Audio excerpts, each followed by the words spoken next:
modularity or something like that. But Yeah, like yeah. consoles don't really have stuff like that, or like the wireless adapter to the Game Boy Advance. Like that is so fun. You just attach it, and it felt so futuristic. You know, and again, it's like everything's already kind of like established. So like the next big jump is like, oh, you can like share your screen or something. Yeah. Yeah, yeah. Exactly. You No, can stream. You can tweet from the Nintendo Switch. yeah. Like I remember the PSP had this one attachment to it that Mhm. I don't know why. Like, it was actually pointless. I bought it in like a pack of like 20 attachments, but it had this one where Sick. it was like an overhead screen that would like enlarge it essentially. Whoa. It kind of like was like a lens. And I was like, this is Yeah. pointless. I'm never gonna like be out in the wild with this, but this is kind of a wild accessory to have. But that's like the fun of it, right? It's the I don't know if like false promise is the thing, but like I don't know. The Wii had like these wacky attachments where it was like you put like a tennis racket component over your um, Wii remote. It doesn't do anything other than simulate you're playing tennis for like Yeah, Wii yeah. Sports, right? But it's like it added something, but it does nothing. Yeah, It's just just like like an this extra feel weird to it. simulation. Yeah, yeah. Yeah. Or like the gun. I'm pretty sure I have it laying around somewhere. Like you could put your like nunchuck into it as well. Oh yeah, yeah. Again, it's just like I don't know. I like the weird side of it, and I feel like all of that's been kind of streamlined out, unfortunately. Yeah, it's been focus grouped out. Yeah, But anyway, so we're but live. We're live. sweet. Thank you for everyone coming on stream. Thank you, Ryker, for taking the time to make this happen. Of course, happy to be here. Yeah, happy to have you. But I'll yeah, be as I was, taking questions. No, I'm kidding. maybe if there's some in chat, yeah, we'll see. Um, I'm down. But yeah, as we were talking off stream, your art kind of centers around nostalgia for a lot of early gaming, early 2000s, and even going before that. Um, was it like how did you stumble upon like having so much enjoyment for these games? You're like, oh, I want to actually like put pen to paper. I want to like make something with them. I want to make some kind of a piece or paint or what have you. Um, I guess I have to go all the way back to like the beginning. In art school, I was in my last year, so I was a senior, and I was doing largely like abstract painting. That's how I started painting, which is super funny to think about now. But it's like, my not my mentor at the time, but kind of like advisor or whatever was kind of Mm. pushing me towards abstract collage work, and I was like, no, like I'm here to do paintings. And I was kind of really um, disheartened with that direction. And as a joke, well, not even as a joke, but like I was sitting in my studio with my friends, and like my friend had put up like a sketch of like a Spartan that he did, and I was like, oh shit, like that should be what I should do. Like, wouldn't that be so funny to spend the next year just painting video games and like force people to talk about it in like a critical way? You know what I mean? Because Yeah. it's like, oh man, because I was just so bummed out, because I was like, oh, I really want to do painting, but my mentor was just driving me crazy. So as a joke, I landed on gaming, and I was like, oh well, like I could take this deadly serious because I do anyways. Like I go to, video game tournaments, and I practice and I train, and I'm just gonna apply that same like learning method to painting, and uh I guess 4 years later here I am. Right on. I didn't realize that you were actually like a trained artist. I figured it came from Oh yeah. like just kind of like an amateur appreciation of it. Where did you go to school if you don't mind me asking? Oh yeah, I went to PNCA, Pacific Northwest College of the Arts, up in Portland, Oregon. Was a good time. Was a good time. Met a lot of really awesome people that I'm still extremely, extremely close to and inspired by to this day. They might even be lurking in the chat now. I don't know. Maybe, maybe. That's funny though how you kind of took that frustration with like the Mm. expectations of an artist and what you should paint and just completely flipped it on its script. Is there a lot of that nerd school? Do you feel like there is, as much like room that they leave for open creativity, that there is still like a little bit of like a push for people to adhere to certain styles or like to work with certain things?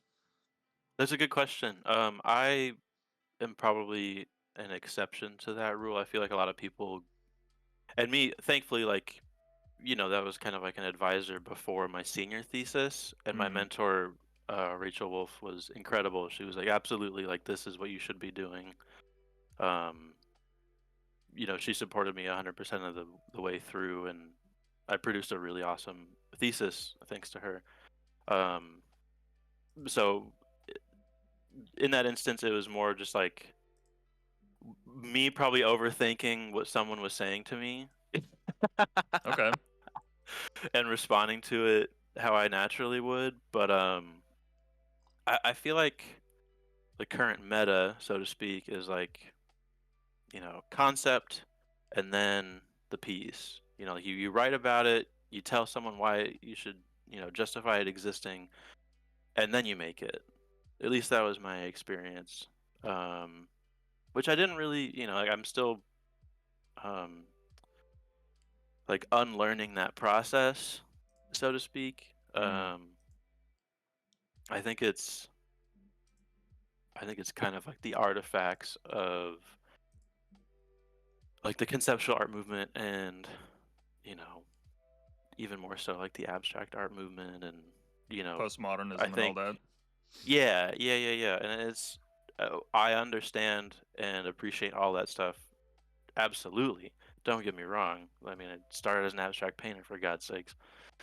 Um, I've taken tons and tons of art history classes and I respect tons of those artists. But I think, if it's been meta for so long, and I'm talking like video game meta game, Mhm.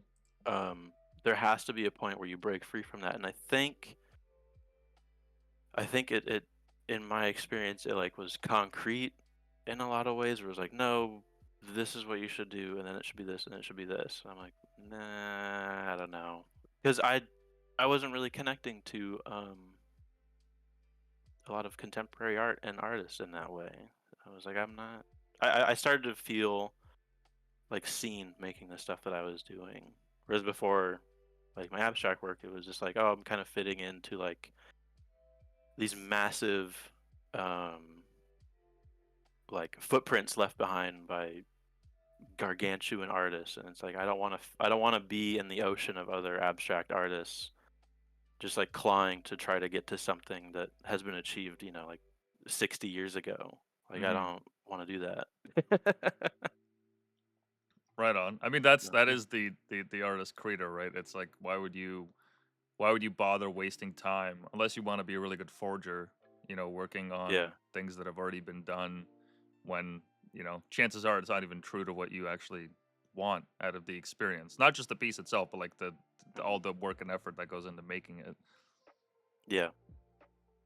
And it's like, I don't know. I don't know. You don't want to like condition yourself to like certain things just because it's like you see it in museums. You want to like make your own taste and share that with the world. At least that's how I see it. Yeah, I mean, ideally, right? I mean, like I've experienced this one. Like when I was in university, I was working on writing anything, and I would find myself stumbling upon either topics or ideas that I had already pre-read, and I just feel like the biggest idiot. I'd be like, oh my god, I can't like, how could I rewrite this? Like this has already been said. I need a completely Right. like original idea. I can't just go through the motions and just like keep adopting Yeah. this. I need to actually think for myself. Otherwise, I'm just repeating what's been said time and time again. Yeah. And then I think, you hearken to originality, and I think originality is just like choosing interesting things to reference and pull from and making it relevant to a contemporary audience more so than like thing completely out of the void, because that just I don't. It's been said 10 million times, but that just doesn't happen. Right on. And in terms of the medium that you work with, is it just mostly oil based paints or? Yeah, so I am primarily oil paint and gouache, which is like a similar thing to like watercolor and acrylic, but it's an opaque paint, so it's really fun to layer and um, has a matte finish to it, so there's no like glossiness to it. That's kind of what I do my studies in, and so there's some finished pieces that I do in that, but primarily oil paint. Mhm. And in terms of like the composition of your paintings, I've noticed that it has like a bit of an impressionist feel to it because the figures aren't like exact. There's not like a lot of Right. straight edges and lines and whatnot. The colors kind of blend into each other. Was that a like Mhm. a purposeful choice, or is it just because that's so much easier? And why bother replicating like computer graphics when like getting the detail is almost impossible? Yeah. So again, it kind of spawned out of the abstract history that I have, or I really love the work of like Frank Auerbach, where it's really dense paint, very expressionist, very um, there's lots of impasto with the oil paint, meaning it has a three-dimensional quality to it. Mm-hmm. Um, and again, it's just like these are all the artists I was drawn to initially. So I absorbed all those techniques as much as I can, and you know, vintage 3D graphics and those rendering systems have like a lower polygon count. More often than not, they are abstracted because they didn't have a lot to work with. So it's an inherently abstract um, medium from that time period. So applying, the expressionist and loose mark making to vintage 3D modeling just seemed like a perfect fit. And more often than not, I like um, just the look of it. It's chunky, it's fun, it's kind of lighthearted. Like if I rendered out the things too much and really went with kind of like a classical atelier style, it would kind of be boring. I was never really into hyper realism or true to life painting. Like I've done it, I don't really like it. I like what I like. So yeah, Fair and enough. That's I yeah. think too. Sorry, No, no, I you're think good. too at the same time it gives games to be seen in a different way than they would be. Like you can directly replicate something, but you can also capture the essence of what it feels like to play a game all night within a landscape, Mm-hmm. or you know something like that. Yeah, no, as you were describing it, it just like it reminded me of like the old Lara Croft Tomb Raider Hmm. game because like that's like one of the easiest examples that people always come up with, just how like For sure. she looks like three polygons in a dress basically. Yeah, but it still communicates who she is, and you understand you know who she is as a character perfectly just by what they were able to achieve with such limited technology, Hmm. and that's inherently connected to abstraction, like objectively. Yeah. So that was a fun connection to make in my head, and I was like, oh dang, I can play with that. Yeah, you could probably even like make some pieces of like the old Doom game or Mhm. I didn't grow up on this one, but I grew up playing Duke Nukem, which is definitely Of not a course. game that you should give a child, but Too late. parents, yeah, cat's out of the bag on that one. My parents Oh yeah. did not realize.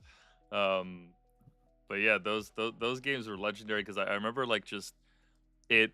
You could tell that it was like 2D, obviously, but there were just Right. moments where your perspective would shift as you're moving around or whatever, and it was suddenly like made 3D. I just remember seeing that. I was like, "Holy shit, this is awesome!" Because everything else up until Yeah. then I'd play was just like 2D side scrollers like Mario or what have you. Right. I know when you look up and down for the first time. I mean, it looks insane now because it like literally bends the screen. It's not a true 3D, but like Hmm. at the time, I was like, holy shit. What? Yeah, it was world breaking. That's It was that's insane. unbelievable. Yeah, Yeah, I love that. games have come a long way. I mean, recently, like I feel like there's been so much emphasis placed on um getting that not even triple A, but now it's like called quadruple A, which like whatever the Yeah, hell that means. Um, but they're like getting like all the crisp graphics and whatnot, and it's just I find a lot of people are they're not as into it as the studios thought it would be, and the games that are like taking a more unconventional route with how they display their graphics or whatever medium they use, yeah, whatever engine they use, are actually getting a lot more attention because people are right. like they're seeking that variety. They want some more of that, not old school feel, but just something different because now everything is like has to be streamed in 4K. Got to have like the best shaders, best everything. And next thing you know, it's taking up No, like no, 200 no. gigs. I don't ever wanna see that. I don't ever wanna see that quality. I mean, like, you mentioned that, like, maybe gamers don't actually wanna see that. I think the consensus on, like, online is, like, they love it. It's weird, like, people love that, like, visual, like, candy, Hmm. they soak it up, and I joke with one of my friends, I'm like, "I just wanna feel like I'm playing a video game."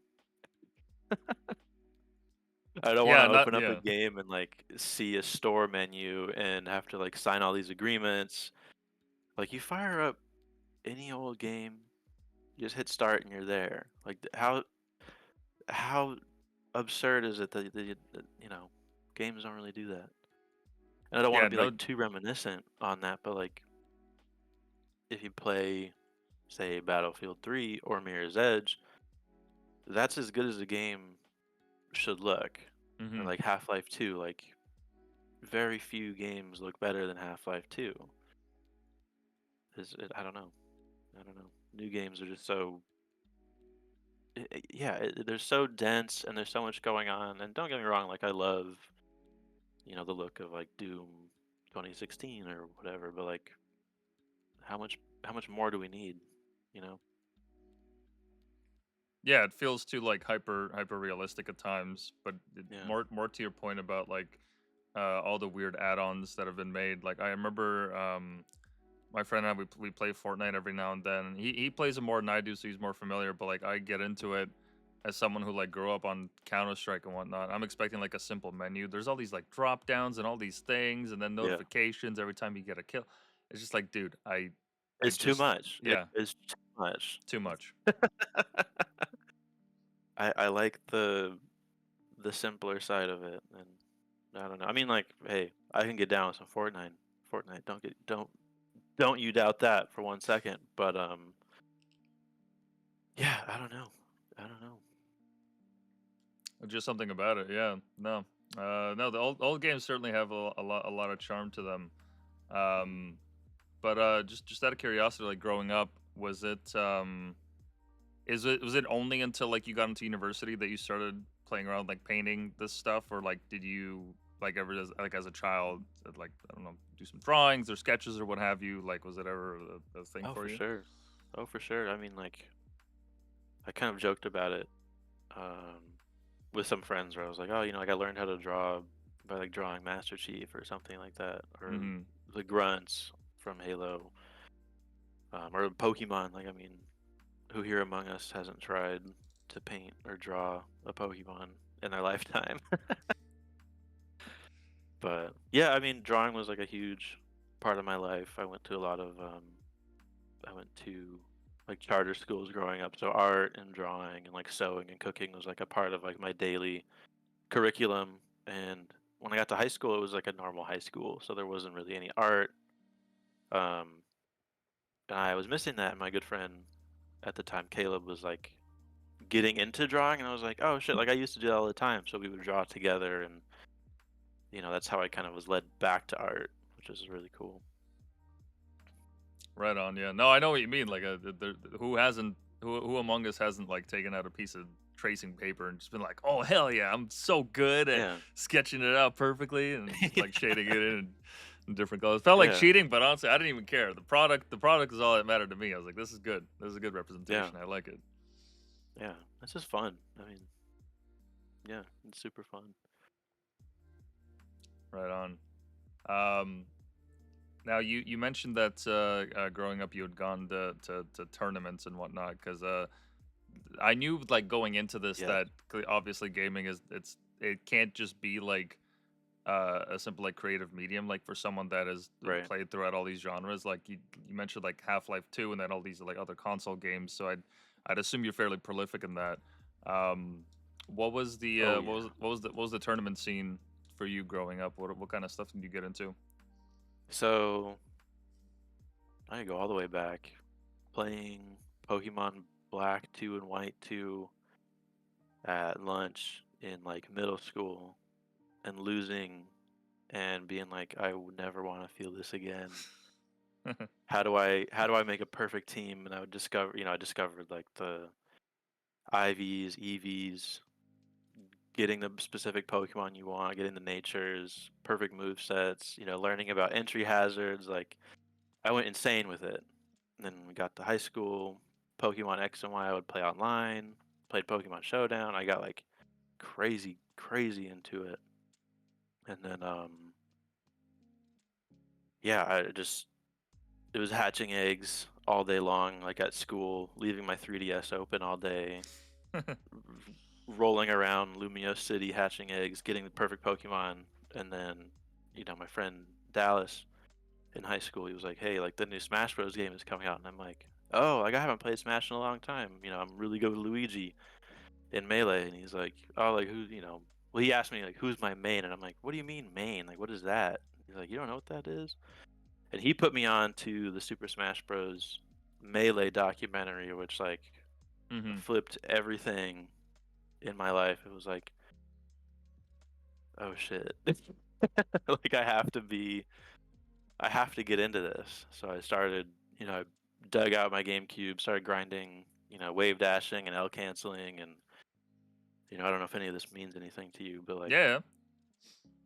you know, I was like, okay, Captain Falcon, like I got to hit the knee as hard as I can, and we would host tournaments at school because they had those rolly carts with like the CRT TVs on it, Oh and yeah. like, Oh oh yeah. yeah, we could just bring setups and play here. So we would like play at lunchtime, and then I think he would host tournaments in his garage, and that's how I met my good friend Joel.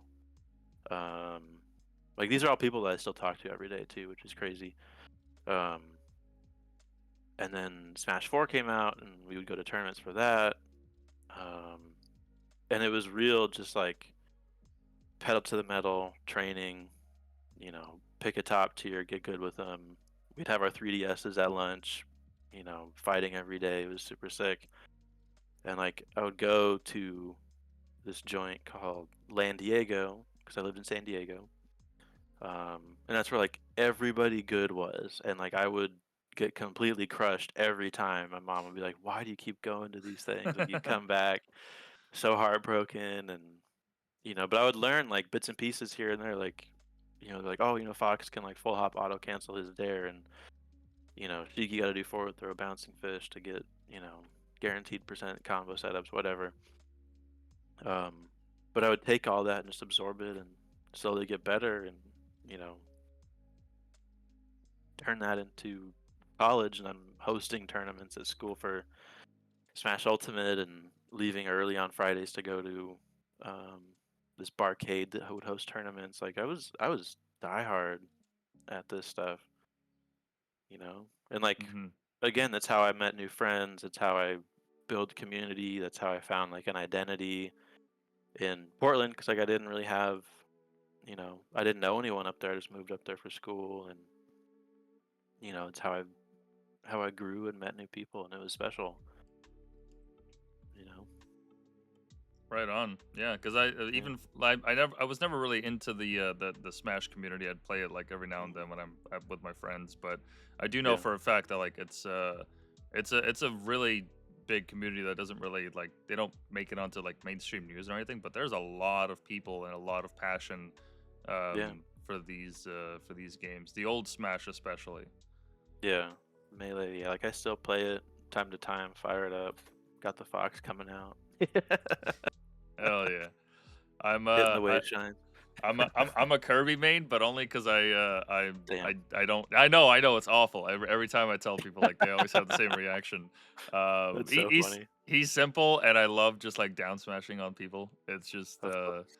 it's a lot of fun. But I always get my ass whooped. I had a friend who he didn't have internet growing up. Lived in a small town, but he did have GameCube setup, so he'd always train against the bots, and eventually, obviously, like, there's only so much you can do with a bot, Right. but he would like go to like the top level and still be able to beat them. So like when he asked me like, oh, do you play Smash? I'm like, like I've played occasionally. Like, by all means, I Yeah. always get my ass whooped, no problem. Because this guy's just playing like AI nonstop. Like, Right. he doesn't have any other outlets. So here I come, this newbie, and Right. he just fucking blows me out the water. That's so funny. Right on. Dang.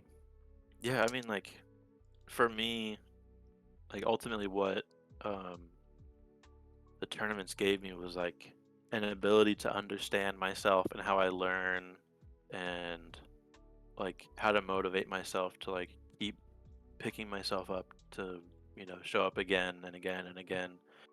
Because like as much as I would play these games, I wouldn't I'd go 0-2 every time. I wouldn't win anything, Hmm. but I would have fun. But then there is the day where you do win a game versus someone, you're like, oh my god, I'm There's no better back. feeling. Yeah, there's no better No, feeling. it's the best feeling in the world. Now that you mention it, So I'm surprised that well, the only piece that at least I see on your site for Smash is the Captain Falcon. I would have expected some more Smash characters or like stages and whatnot, unless you have like older works that are just not featured here. you know, I I don't know why I haven't painted more of it. It is such a big part of my life. I'm kind of on pause with it at the moment, but it is for me. It's like I am so about it, but it has to be something that's like that it's right in front of me, immediately inspiring me to like want to do a painting of it. You know what I mean? Hmm. No, I get what you mean. Like every now and then, I'll have an idea for like a project or something that I want to build or Mhm. make, and then I know for a fact that if I don't give it time right now, if I don't give it like at least a Mhm. little bit of dedication, then that idea is just gonna like flitter away. Even if I write it down and I come back to it, it's the mindset is not the same. No, it's always different. The situation's not the same. I don't really have the same like a feeling for it, and then Yeah, that idea might as well just be dead to me. And then I look at like my you got to list act of on it yeah, as and fast as possible. I see my list of ideas and I'm like, man, that would have been cool if I had made it. Fuck, like, all right, lesson learned. Next Yeah, time I actually gotta, take the time to do it right then and there. there's that, and then there's writing it down, and then finding it like years later, and you're like, oh man, like now's the time for that, and you bust it out again, and you're like, it's go time. Hmm. I've had that happen before, where like I did a sketch of it was one drawing, four individual screens, like a split screen Hmm. Halo, and it was from like 2020 or 2021, and then I think 2 years or 3 years later, I like did a split screen painting, and it was like what set me off online. It was like nuclear. I was a nobody, and now people know of me online now because Hmm. of that painting. And I'm like, damn, if I did that like 2 years ago, it probably wouldn't have been the right time. You know, Yeah, funny how that works out. it's Um, crazy. but now that you mention it, how is it that you get the ideas for like what game you want to cover or whatever? Is it just like you're in the middle of like playing it and you're like, oh, this is like a scenic moment or like a memory that you have? Like, what's your process usually? A lot of it is like, just as an example, I'm doing this Fallout New Vegas locations series, and it's just you know reflecting on the tradition of painting, like Western painting, and reflecting on the the beautiful locations of New Vegas and just smashing them together. Like I have an emotional connection to New Vegas. I have a lot of good memories playing that game, and it's still a Hmm. game that I play now. but there's also a connection to art history that I can make. So I just smash them together and make that happen. And you know, in the instance of like Super Smash Bros, like it'll be me and my friend. Like we'll play a match, and I'll go back and watch theater mode and position the camera and find like a spot where it's our two characters. So there's an immediate connection there, me and my friend, right? And it's Mm. our avatars within the game, composed and preserved in oil painting. So there's a lot of different ways that I kind of like go about it, and then other times it's like I did a painting of it's sitting right there, but it's the game fuel Mountain Dew can, like just as a still life. It's funny inherently. So I like at the same time, I love a deeper emotional investment in my paintings. But I think also what really, really, really matters to me is that sense of humor. Like I did two paintings of like the homebrew channel from the Nintendo Wii, Oh which yeah. lets you mod, and you already know. But I also did a separate painting where it was like desktop with Dolphin emulator and Vim's lair running. It's like we're downloading games, we're playing them. You know, but again, like that's funny, but it's also like that was my life in high school, like downloading games and playing them on my computer. So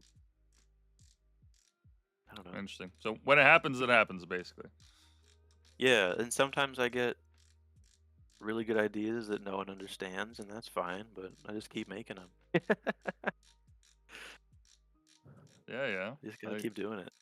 I get it. It's like an itch you gotta scratch. Yeah.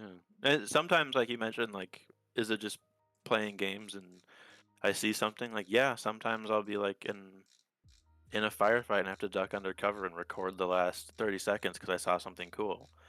So like a lot of the times, like me playing games is like scouting for reference material. Like if Mm-hmm. we're fighting in a 1v1, you bet your ass I'm clipping that shit and painting it. Save that for later. Yeah, yeah. So yeah, there's no bad ideas in my head. I always go and try it and try to have confidence in something new that I try. Right on. Yeah, I now that you mentioned the Mountain Dew can, there's actually an artist. Trying to see if I can find them. I think I Um, know who you're gonna pull up.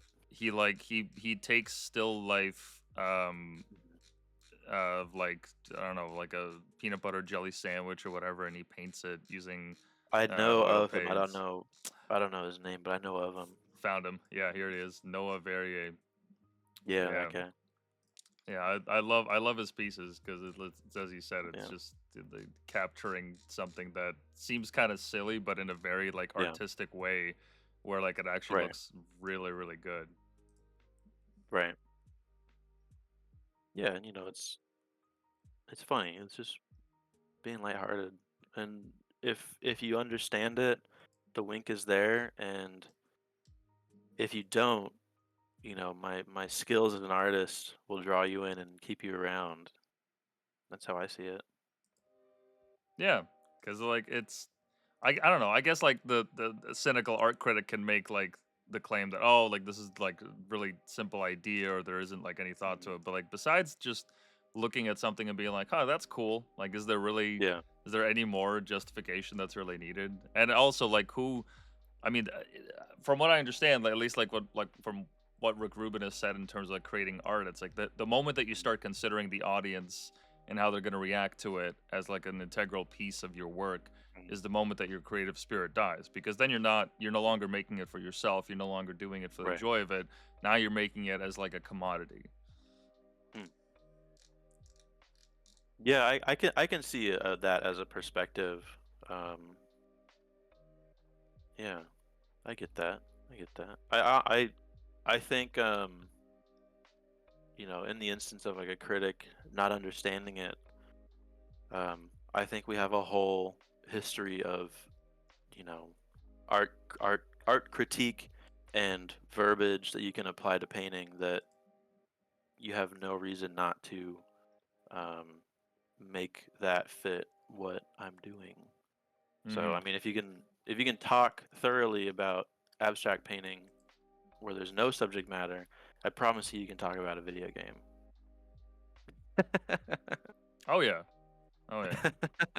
No, I mean, like, look, if that guy that stacked those like 10 buckets of sand and let them fall is like a performance piece, if that's Mhm. art, then like, come on, like, let's be real here. Oh, I'm never against pieces like that. I mean, I think there's merit to it. Whether or not it's for me, it's not for me to say whether it can exist as art. I mean, Marcel Duchamp is one of my favorite artists of all time, and he pioneered a lot of that stuff. So you know, more power to them. If artists can achieve something, you know, vital and valuable to other people through non-traditional means and mediums, I think that's awesome.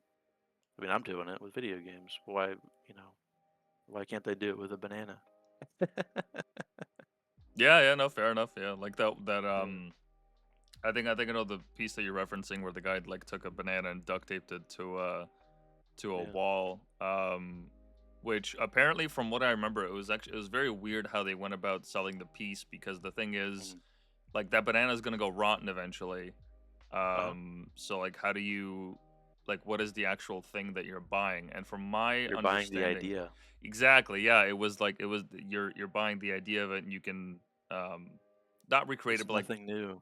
they It's like they nothing new. We've been doing it for yeah. years.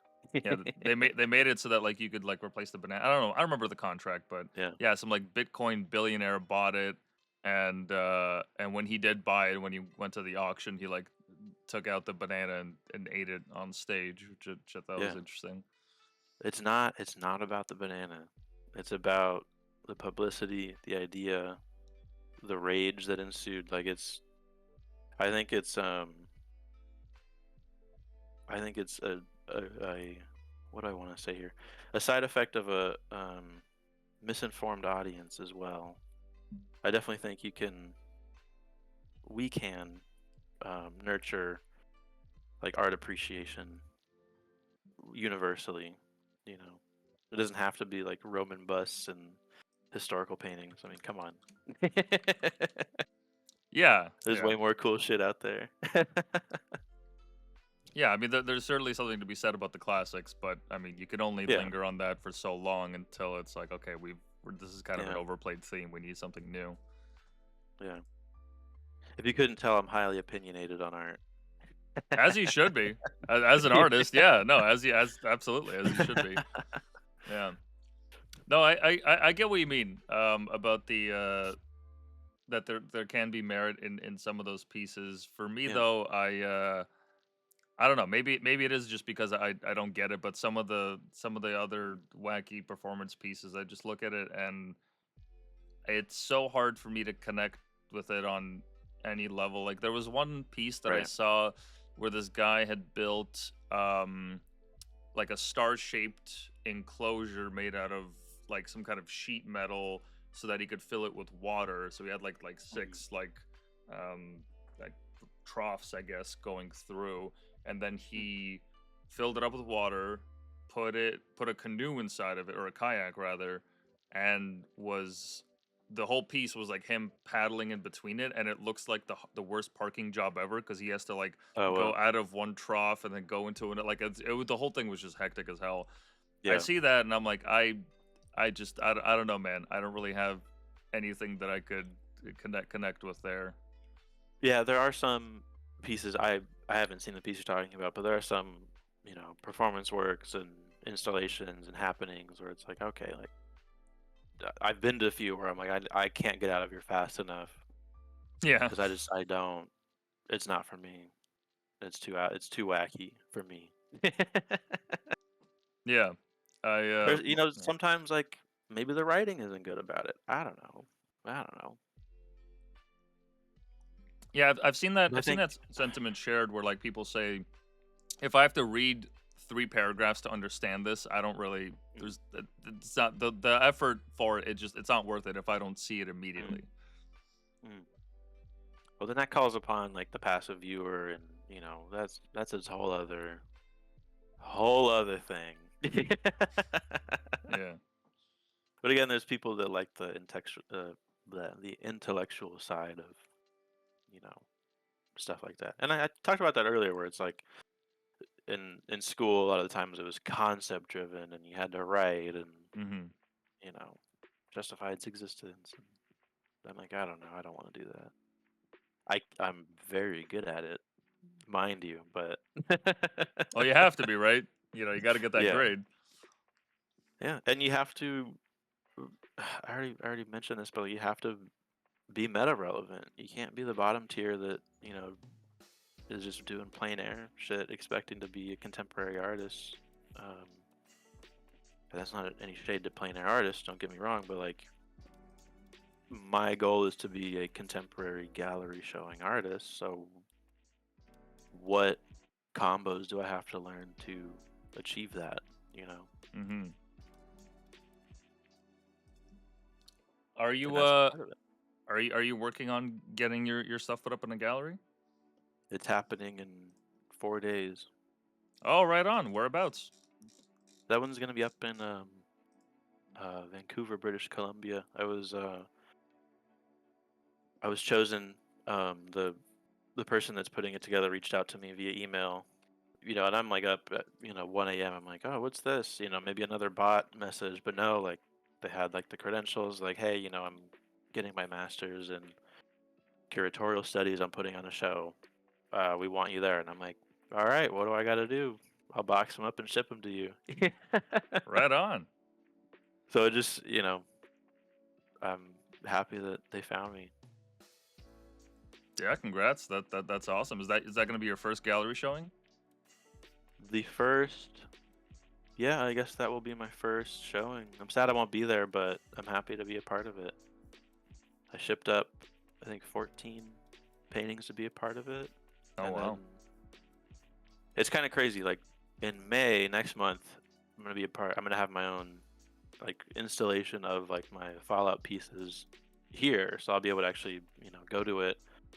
And then I think in June or July, there's another show that I'm still like ironing out. But it's such like it's funny. Like you reached out to me, and then the other person, like I was shipping paintings to them, and then another thing, and then another thing, like all at once. It was just like, damn, I'm tired, but I gotta get to work. Right on.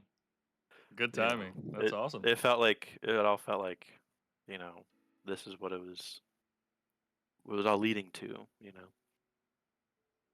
That's wicked. Yeah, very serendipitous all that timing. Yeah, and it's always been like that, where it's like nothing, nothing, nothing, and then something. Nothing, nothing, nothing, and then major thing, and then major thing. But at no point am I like not painting. You know what I mean? Like if I ever stop, then I'm like, I feel like the universe will stop things for me, if that makes Mhm. any sense. Because like I'll be doing, just as like an anecdote, or whatever. Like I'll be painting stuff that is like for me, and then have like a commission that's sitting there that I need to be working on, Mhm. and then like I won't like no one will reach out for me for commissions for like months, and I'm like, damn, like I need to just finish that commission. Like the universe is like, hey, get on this, man. It's Yeah, go yeah. time. But yeah, Nice. That's it's all awesome, coming man. together. I'm really glad to hear it. I hope the exhibition go well, and I hope that Me too. you get more exposure from it and get more commissions and all that. Keep yourself busy for a while. Yeah, more exposure, and more people that connect to it, because that's what I do it for. I love when people message me like, hey, oh man, like I used to play this game with my brother, you know way back in the day. Or people send me art that they do of like video games that they play, and I'm like, man, like that's the coolest thing ever. Or they're like, oh, I got into drawing, like, do you have tips? I'm like, yeah, I got tips, come on. What do you need to know? Nice. That's awesome. So Have you ever that's what thought? Yeah. that's what I love.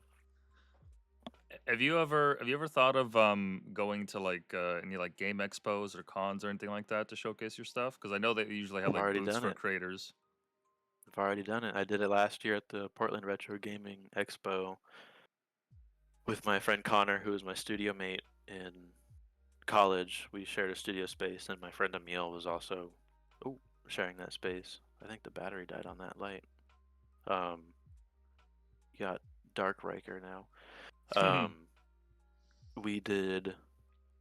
He had it was like a installation slash game store slash painting Mm-hmm. expo thing. So like, I had my paintings, he had retro games, and it was just like this wacky installation thing that was super fun. Excuse me. But Nice, that's awesome. it was weird because people would like come up and be like, "Oh, like I think I know this guy on Twitter," and I'm like, "That's me." Like I'd be sitting there and they come up and they're like, "Whoa, I've seen these paintings online. I didn't know he was here," and I'm like, "I'm right here." Hell yeah. So it was just a trip, people, and I met like my friend Logan, who we'd been friends online thanks to like the gaming thing, and we finally got to meet in person, and now we're even tighter. So yeah, like I want to do more of that.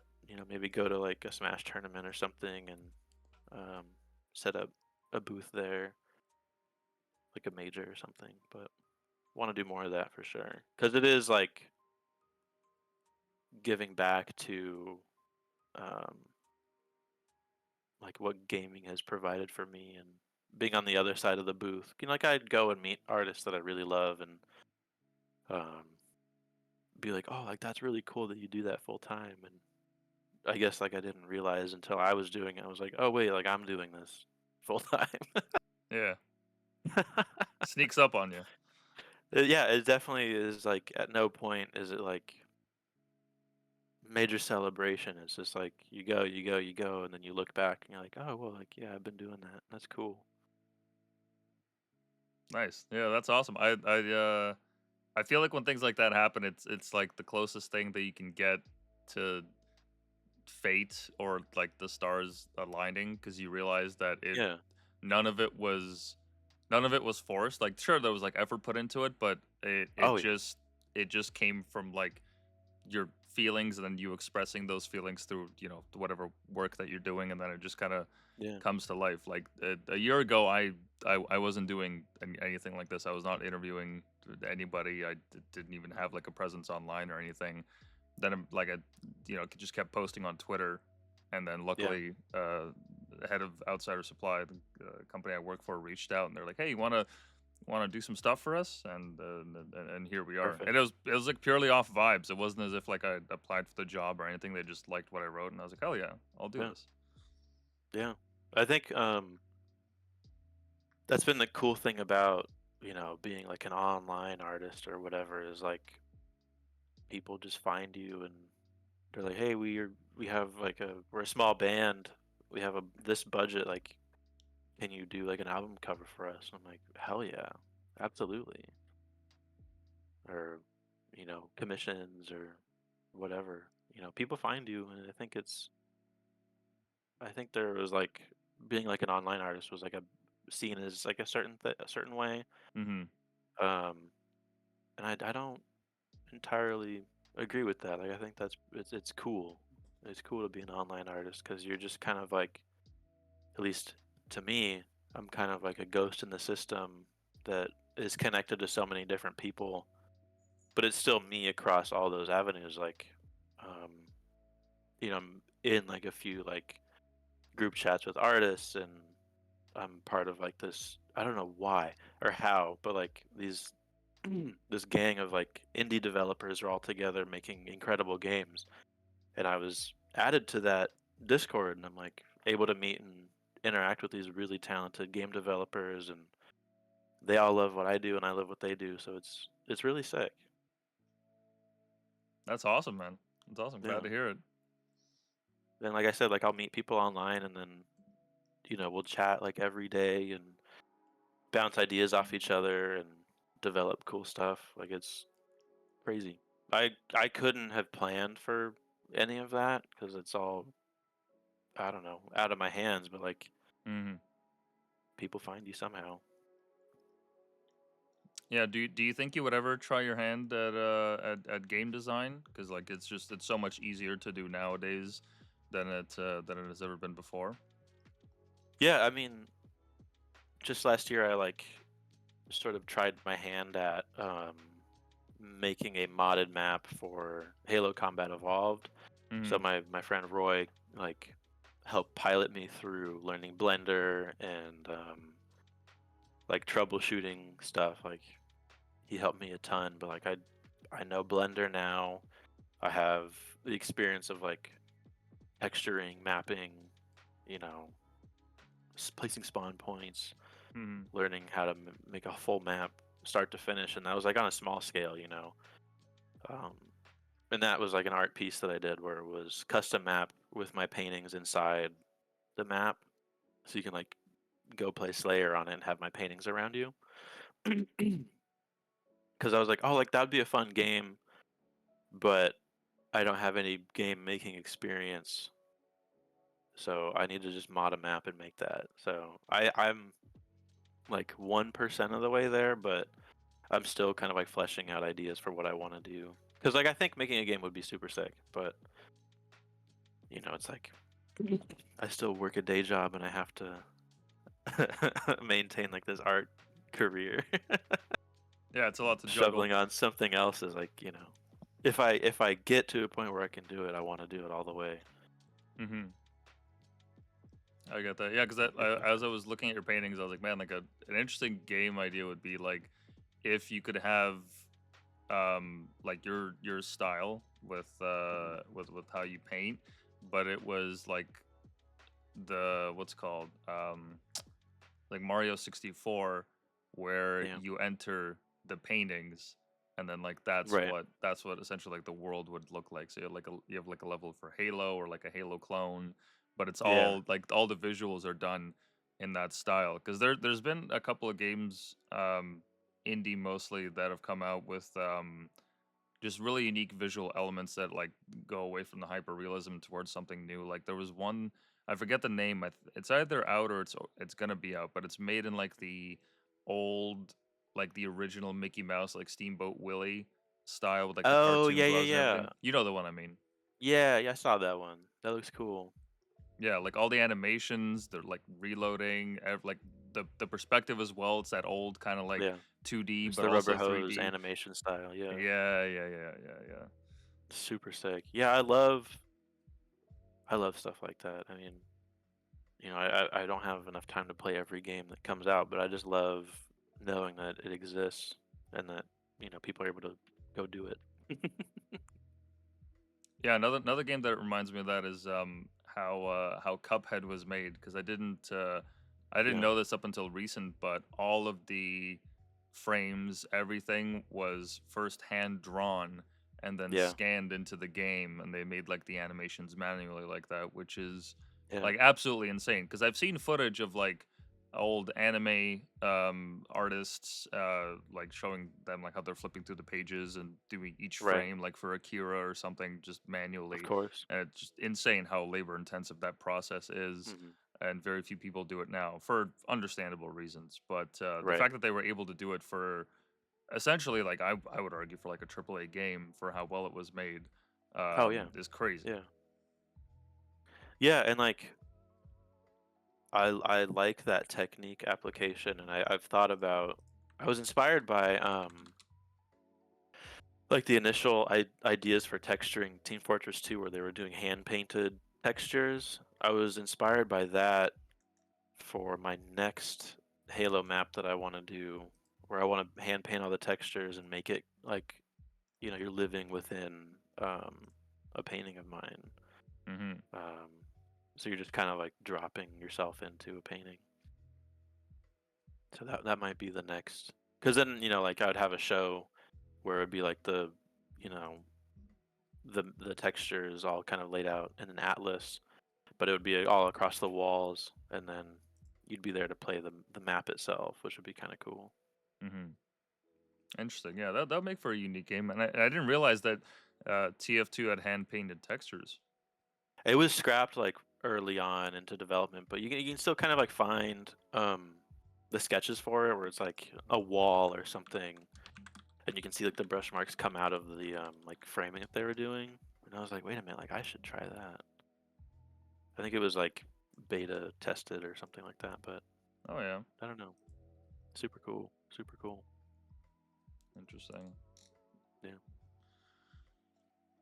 What do you make of and I'm asking every artist that we interview about this because everyone has their own take on it. But what do you make Is this of the AI question? yeah, yeah. What do you make of AI art? And I realize that's like a very like vast question because you could go into like how easy it is to generate or monetary value or going Yeah. into like presenting it at like shows and exhibitions and whatnot.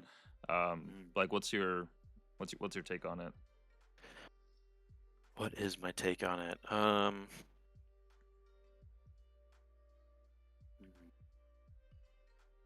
I'm formatting what I want to say because I don't want to be too controversial. Take your time. And I mean we don't censor here, so by all Um, means, this is yeah, X. I think I don't. Okay, I think it is a tool, first and foremost, across the board. I don't think um, image generation is like a bad thing, but you have to understand that it's strictly like a reverse image search thing that compiles based on your prompt. It is Mm, not original generating. While it is incredibly powerful compared to what it was like a year ago, it's not like I don't think there's any like meat on the bones for something like that. Like haven't seen a single like AI image generated with the intention of being fine art that has blown me away.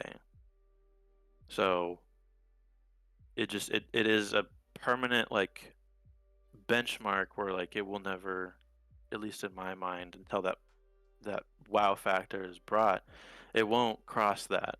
And what might be controversial is it is a new benchmark that living artists are now measured against. So your competition as an illustrator, as a painter, is that new like floor or ceiling where you have to be interesting enough or talented enough to like surpass what someone can achieve with AI. You know what I mhm. mean? Mhm. Um, and of course, like you know, like I said, like none of it impresses me. I mean, like, sure, it's cool. You can like clone someone's face and make them do something funny, but like, who cares? Like, I don't. Fair I don't enough. know, and like, I'm not like stoked on it because like I can only see. It's already happening where it's like you see like a billboard or like advertisements or Mhm. game developers using like AI promo images or like calling cards in games. Like it's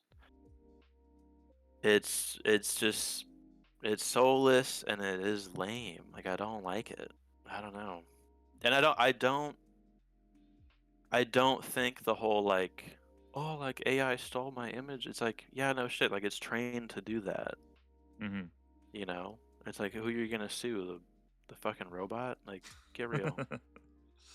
So now your job is to like be real and be like as good as you can be versus that because it's like you know people will like I've seen it where like people someone posts a painting and they're like oh like this is AI and it's like no it's not you can like see the paint that he laid down like what so I think a lot of it too is like it is making the general art viewing audience like it's like what do I want it's like reversing like their visual like comprehension. Like it's so weird. They'll see something that's like so obviously fake and be like, "Oh, like this is real," but then the inverse where it's like The real thing is fake. So I think art will be okay for the time being, but I think there's a bigger issue with like what is defined as real online versus in real life, you know. And I don't again like I don't think anything interesting has been made with AI yet. Sorry. That's fair. No, that's fair. Yeah, I've thought about this before where like the all the photos that were made up until like let's say what is it 2023 basically like that's when we Yeah, like 2 got years ago. yeah like up until then every photo that's ever been taken Mhm. is now at a premium because you know for a fact Right. that that photo, so long as you can prove it through the metadata or whatever, you Yeah. know that it's real for a fact because the models just didn't Yeah. exist back then and there was no way to kind of No. even create anything closer to it. Um, Yeah. and in a way, it also puts a premium on real artists because the thing is, like, with how accessible these tools are, anybody, even for free, like you can just sign up on Leonardo or Yeah. any of these platforms and you can make stuff for free. Like, okay, sure, but that just makes it so that the overall volume of stuff being generated, real and otherwise, It's it worth less than 1,000th% of a cent or whatever. It's like well that and it also garbage. it makes room for artists that Mhm. continue to do the traditional processes because now they can say Yeah. like, hey, I actually make something real. So if you're tired of Yeah. all this You're AI art and whatnot, now my stuff has more value. yes and no. Like I think at least in the fine art world, like you are in the luxury market whether you know it or not. Um because you are creating one of objects, right, that only you have produced. So Mm-hmm. whether it be $50 or $200,000, like that's a luxury good. There's only one of them. Whether or not it's good or bad, whatever, like that's its own thing. But like Mm-hmm. versus say like generating advertising, it's like, hey, I gotta hire this ad expert that is charging me $50 a second. Why would I do that when I can fire up Chat GPT image generator for $20 a month? Mm-hmm. You know, so then it's like, where does you know that illustrator or graphic designer fit in? Like, I think that is like the real danger. Is like where there are people that have like in the like industry side of things versus the fine art side of things. Like there is like a clear split, and I think a lot of the discourse is set on one side of that. You know what I mean? Mm-hmm. I think fine art's gonna be fine. Yeah, it's kind of the same thing that happened in photography when like cell phones are able to catch up in terms of Yeah, their quality of output, where yeah, people were like, "Oh, I no longer need to have a DSLR with $1,000 mhm, lens and all these flashes and all this other stuff. I can just yeah, get the same thing on an iPhone. And if my iPhone can't generate the image, well, then I can always just take it and edit it in Photoshop, no yeah, problem." And it kind of, in some ways, it did not kill, but it like diminished the um not the popularity, but just like kind of the value of independent photographers. But there's still plenty. for Like sure. I'm interviewing one Oh tomorrow yeah, that like specializes cool. in photography in New York, and his stuff. It's like, yeah, you can't make that shit with an iPhone. You really can't. Yeah. Can we take like a 2-second break? Yeah, yeah, not a problem. Sick. I'll be right back. Sure thing.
back, folks.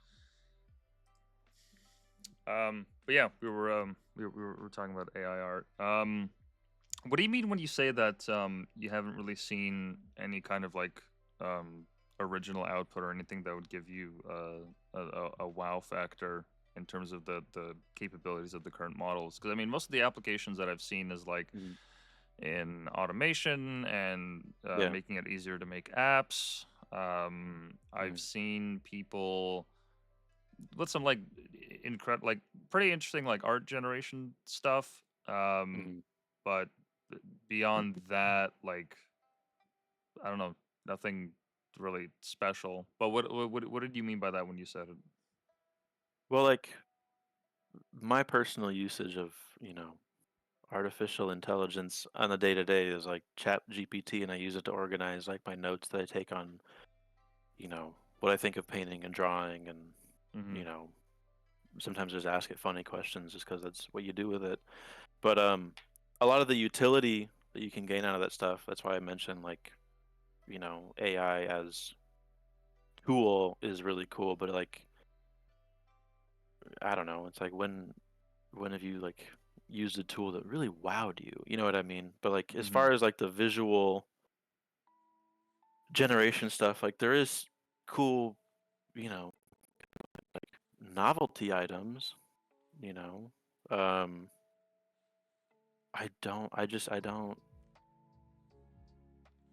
I don't know. It's like it's generated and then it's there, and I'm like, okay. But I also feel that way about a lot of like VR art stuff. You know, I'm like playing a VR installation. I'm like, why like oh, like the player model like doesn't work, or like you don't respect the basic design of like level design, so it's shitty. Like Mm. It just goes you know, VR. You assume that like it's gonna have a wow factor, but in reality, it's not really all that much. it's just like another Unity asset built thing, and I'm like, oh, okay. I could be at home playing Halo 3 right now. I get that. Yeah, yeah. Like Like I don't know. the tech is kind of slapped onto it. Like just about every major tech company that's come out, it keeps they just keep like adding AI to whatever the hell they're doing. Yeah. Like one of the more famous And examples is like it's always about booking travel or like going to a yeah, restaurant.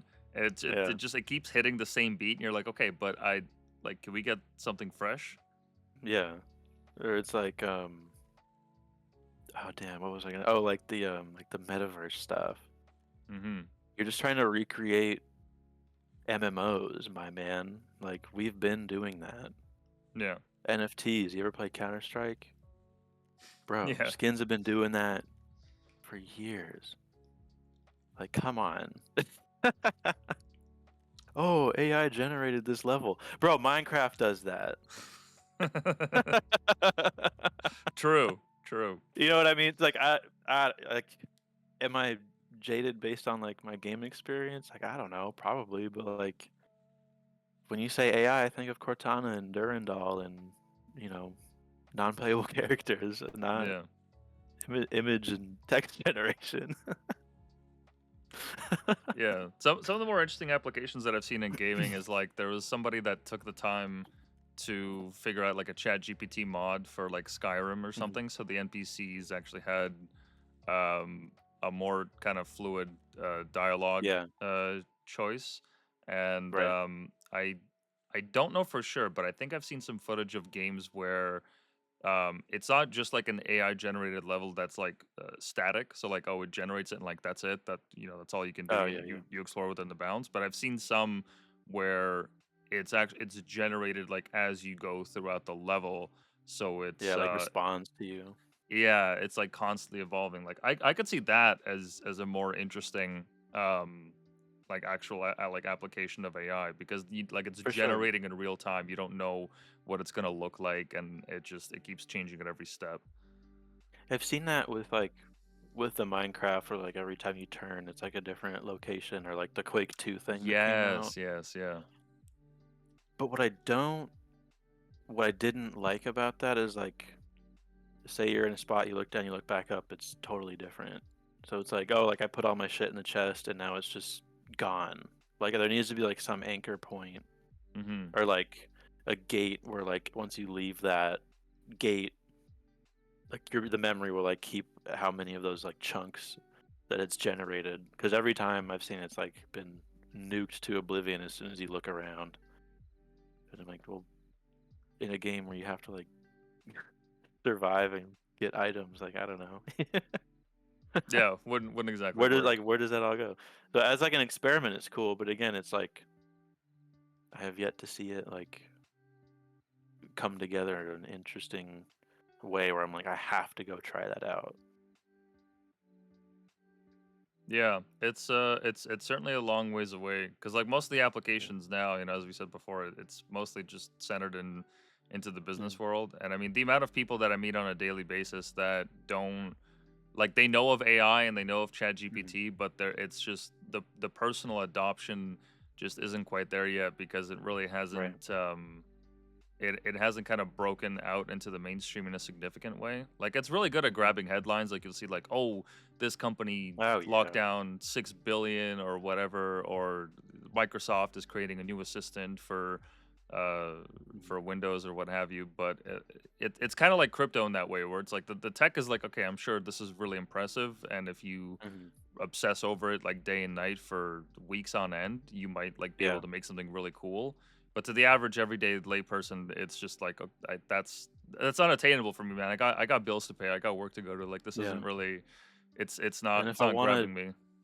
if I want to mess around and make something, I have stacks of paper and sketchbooks that like I've Hmm. been training for the last 10 years to like keep doing.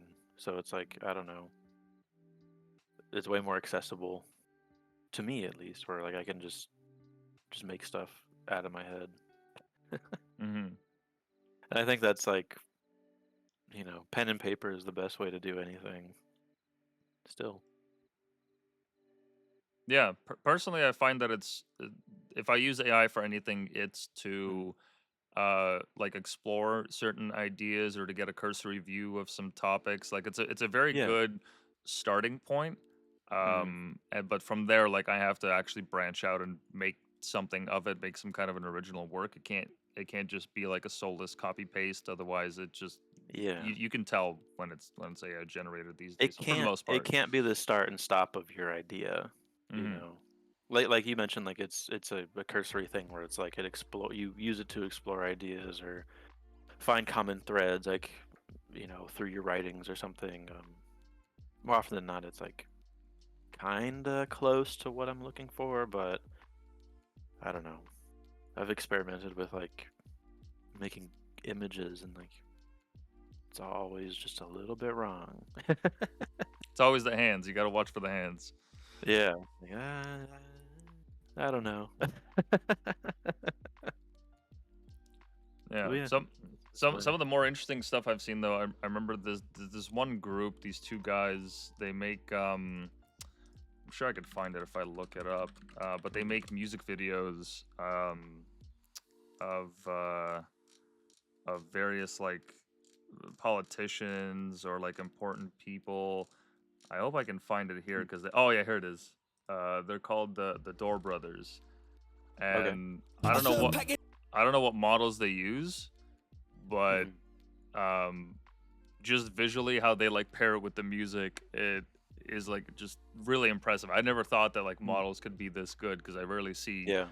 generations that are like this consistent, but Mhm. they hit it out the park with their videos.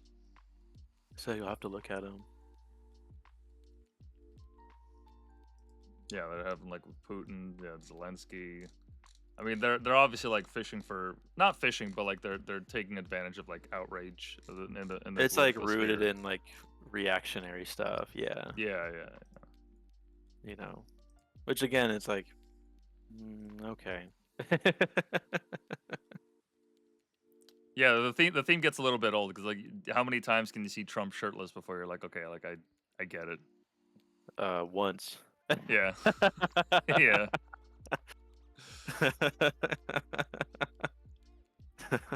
I do love that though. The fact that like in a moment's whim, like you get an idea for like a meme or just something funny, and you can just have it Yeah. generated for free, and somewhere out there a tree burns down for it. But it was a worthy Yeah. sacrifice. Yeah, fuck that tree. Missile strike the Uh, tree. yeah. Now I'm interested to see where it goes. I know that Yeah, there's a lot of people in the art world that are very upset by it, and I get the sentiment too, because like I remember sure. I on my personal account I got into this discussion with this guy that works for like IP laws and all that, and Mhm. he's on the forefront of like fighting against AI, and I was like, dude, your field is Yeah. gonna be irrelevant in like 5 years. This whole idea Yeah, of that's intellectual the property, it's not it's gonna over. matter. No, it's over. It's not gonna matter until you're on the receiving end of it from a big corporation. You know what I mean? Mm. Like Nintendo or Microsoft knocking at my door. No more Halo paintings. I'm surprised Nintendo hasn't shut you down yet. I hear that they're actually really adamant about any kind of like recreations Yeah. of their works and whatnot. Strangely enough, too, like out of all the companies, you would think they would have a more welcoming approach to that. Oh hell no. They hate the Smash community. They hate, you know, fan art. They hate their customers. You know. So, Yeah, they just dropped a Switch 2 for like the tutorial game. It's like yeah, for $80 or 12 something. $1,200,000,000. Yeah. Yeah, and then for the new Mario or the Mario Kart, it's like $100 or something like that. Dude, it's like I What's with have that too? Mario I, Is it just the I have marketing Mario budget they got to pay for? 64 in the living room that I can go play right now, and like you gotta, like, I don't know. I think it's just like I don't know. I don't know. I don't know the driving force behind that. I think it's crazy. I mean, I they're they canceled like their pre-orders or something like that for the time being, but Hmm. I won't be getting one. Yeah, my guess is that it's the managerial class that takes up so much money in terms of like their salaries Mhm. and everything, or like the marketing team or what have you, and then that's why all these triple and quadruple A studios have to like just pump out as Yeah. much stuff as possible, I think too, and like then they just charge out the ass for their games. Nintendo knows that like the diehards are gonna just like pay whatever they say, you Hmm. know. And like I love Nintendo games. That's I had a GameCube growing up, had a Game Boy, had it all, have it all. But like you gotta get real at some point where it's like I don't for a Switch 2, it's how much? My man, how much? Yeah, it's like close to a K or something like that. Yeah. Yeah. Go And on buy the a yeah. PlayStation 2 for $100 and, you know, spend like $20 and you'll get like the best games for that console. Like I think retro games and vintage gaming will like have a bigger boom in the next few years again because it's already like absurd, but I think it's gonna like continue to be like a thing. No, certainly. I genuinely don't remember the last time that I ever touched like a triple or quadruple A game. I mean, I grew up like torrenting and pirating all my stuff. I didn't really have Right, yeah. consoles, so PC was all I had. And on the Yeah. occasional trip to like the not I don't know, maybe like a thrift shop or something, and I'd find Mhm. get a lucky find, and I'd be able to get a game for like $10 or something like that. Yeah. It Yeah. was all just like torrenting, so I never Right. really.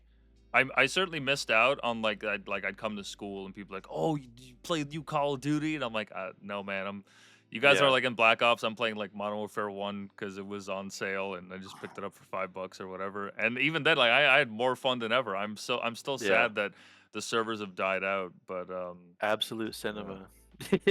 Oh yeah.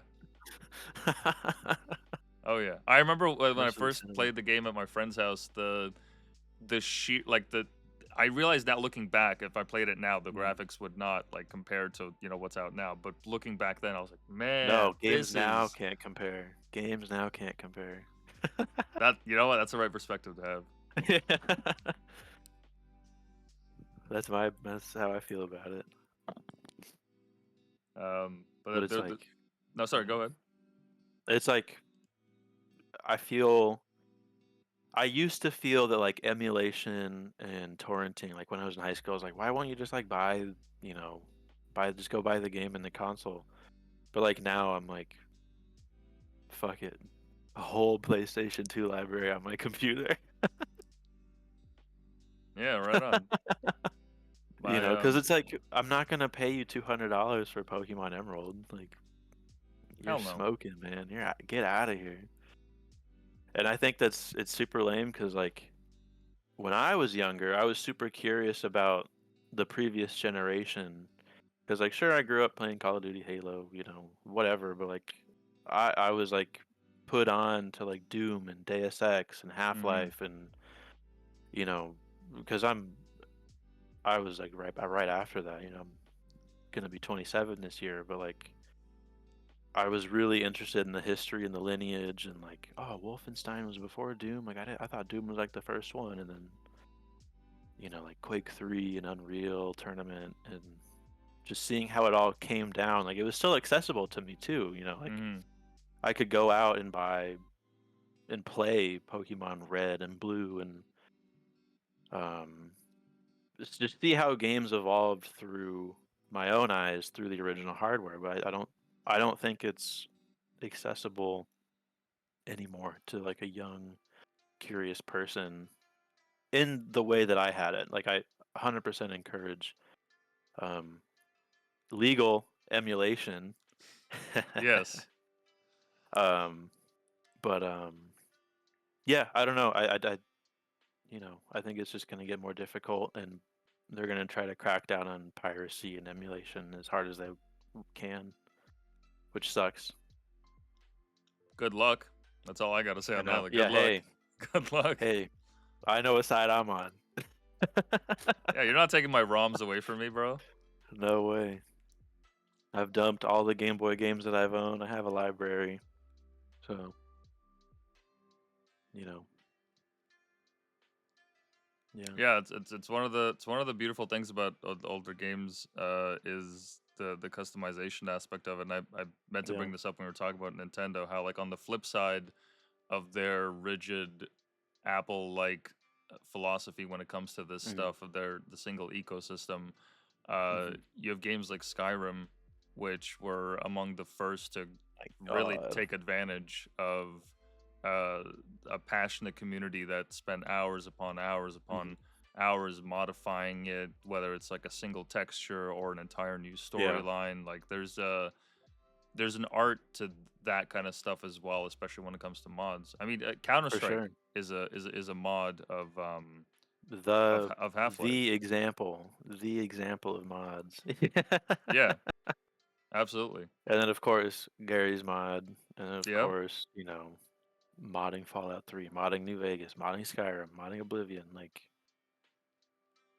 it's so essential to like the success of games. And then like in a personal note, Halo Custom Edition, like Hmm.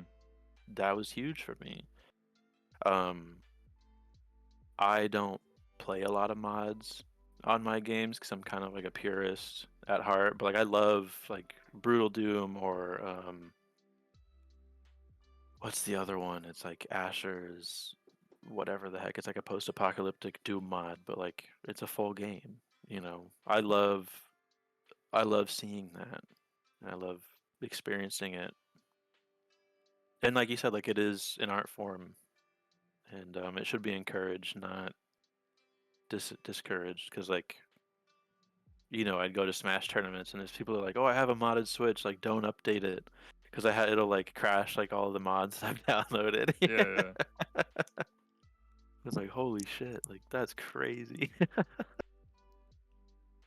Yeah, I mean, parts of that community have also like kind of been co-opted by like big sites like Nexus Mods. They're very Yeah. they in some ways they have very strict criteria in terms of like what can and Mhm. can't be uploaded. But I mean, there's always going to be a place for people that like they see a niche or something that they just Mhm. the original game doesn't satisfy, so they take it upon Right. themselves to do it. It's much more difficult to do it with new games, with like how they lock everything down, especially anything to do with like online play. Yeah. um but with older Oh games, my there's god. always going to be room for it. Yeah. I mean, like, GZ Doom is like its own art form at this point. I've played so many like or like conversions and custom full games just from GZ Doom. Um, and like you mentioned, like online gaming has like hindered a lot of modding, and I think I love esports, but I dislike the direction that the ecosystem has taken to like make the whole game about that. You know what I mean? About online playing, you mean? Like online play and hyper competitive and always ranked play, always skill-based matchmaking. Like I love super competitive games, don't get me wrong, but like you still need like a team deathmatch server or like a custom browser where you can like go mess around and experience cool shit. Like I don't know, I feel like there was a big turning point where like games were specifically made to be esports and it was like, "Oh my god, here we go. Here we go." Everything's an esport now. Yeah. Yeah, yeah. No, I So, know what you mean. Yeah, it just the commercialization aspect of it took over, and there was a new avenue for revenue and exposure. yeah. So, a lot of companies naturally gravitated towards it, and I certainly share your sentiment there because, like, I play Rocket League as one of my main games with my best Mhm. friend, and we're not that Sick. high in rank. We're like diamond, low diamond to high plat, which is like Yeah. just above average. Um, but even then, like, dude, we get like 4 or 5 games in on a Friday night, Mhm. and with just like the skill that we're meeting in the game, we're like, okay, well, this isn't fun anymore. Like, we're not gonna bother. No. Like why am I sitting here getting frustrated? You know, there's maybe a Yeah. time in my life where I didn't want to go into esports, but I was like competitive with it, and I like Yeah. grinded League of Legends for fucking years. Oh Um, my god. and I loved it, and hated it, but that's a whole That's the other. general that's Yeah, the general sentiment. I it was never a got yeah, into yeah, that because I was like, "Oh my god, look what it's doing to my friends. Oh my god. They're yep. turning into monsters." It's an abusive relationship for sure. Oh my Yeah, god. with yourself, and you have nobody but to blame yourself. Yeah. I'm not built for like toil like that. No. And the thing is, I remember I read a post that like perfectly encapsulated. They were like, the problem with League is that when you lose, you feel like roping yourself, but Yeah. when you win, it's like, okay, whatever. You don't On to feel the anything. Yeah. yeah, on to the next one. It's not like satisfactory enough. Hell no. No game that I've played like seriously had that like that loop, you know. I mean, Yeah. sure, like I've lost, Smash tournaments or Halo matches and like, oh my god, like it's over. But then like I'll go back and like completely crush the next time and I'm like, nah, like never had a doubt. Never. Yeah. No, I know what you mean. Like as a result, like I've shifted from like competitive gaming and more into just enjoying the moment, having fun with friends, and that's been a lot more rewarding, Mhm. I'd say. And so like instead of that, Oh, for grinding sure. Rocket League, we'll play. You ever play Chivalry? Yeah, yeah, Chivalry's tight. Yeah, they had a second one Chivalry's sick. that came out, and I love how like I don't know, not for its realism, but just because there's no rank. It's kind of goofy because Yeah. you don't have to use the weapons. Like if you find like a chicken on the ground, you can just like pick it up and throw it at You can people. cheese out random kills Yep, like the spear, you're going over a guy. yep, yeah. And there's still like the combat aspect to it, which like keeps Yeah. it competitive because you got to be on your toes. But it Yeah. has like enough of those funny elements to it that you're like, okay, this is fun. Even though we lose, like it's still a fun Yeah. time. I've excuse me, I've pivoted towards like back towards like single player experiences recently where I'm like Mm, I need a break from like grinding all the time because like I am, you know, excuse me, like I work during the week and then I paint at night and then I paint on the weekends, you know, like I have two full-time jobs essentially. hmm. And I don't have time to like grind out, you know, matchups or tech or stuff like that like I used Prestige. to, but like yeah, like I don't Yeah. I'm not gonna dude, I don't have time to grind skins on college. Like no way, man. So I'm like I'm happy with being good at the games that I'm good at. I'm gonna go back and play Metal Gear. I'm gonna go back and play Fallout. I'm gonna go back and and I've bought like a lot of new games that like I didn't have that I've heard great things about. Like I'm playing Ape Escape for the first time. Super sick, you know? So my gaming time is more like it's not like a full-time job like it was when I was like super into Smash and stuff. Hmm. Yeah, there's something to be said for like going back to some kind of semblance of simplicity. Hmm. Um, like I'll play the occasional like Marvel Rivals match, but like three Hmm. four matches in, it's just the atmosphere is so toxic where I'm just like Jesus Christ, I need to. I'll play Minesweeper at this point, man. I'll play Yeah, the yeah. fucking the pinball game. Okay, Yeah. like I'd rather just play that instead of You're whatever the firing hell up this is. you're firing up DOSBox at this point. Hell yeah, yeah. We'll go on the Yeah. Oregon Trail. Oh my god. That's so funny. Yeah, I mean like it's not toxicity is one thing, but it's like games that have like a loop that like drive you insane. I have to stay away from it. I have to stay away from it. Yeah, it just kind of it loses its charm because I remember Yeah. like when I was really into Counter Strike Go when I was in university. Rest in um peace. We lost a, RIP. a good game. We lost a great game. I agree. I would still find myself like finding or trying to look like for Counter Strike source servers where like they have gun game or Oh escape or my zombie or whatever, and I just oh my remember all god. those lobbies where like they built like the custom zombie level to the like where you can hide and there's like a hallway that's very Mhm. tight so they have to crouch through it and you just spam your gun Dude. down a hall. Yeah, that Oh was my that was the god. greatest.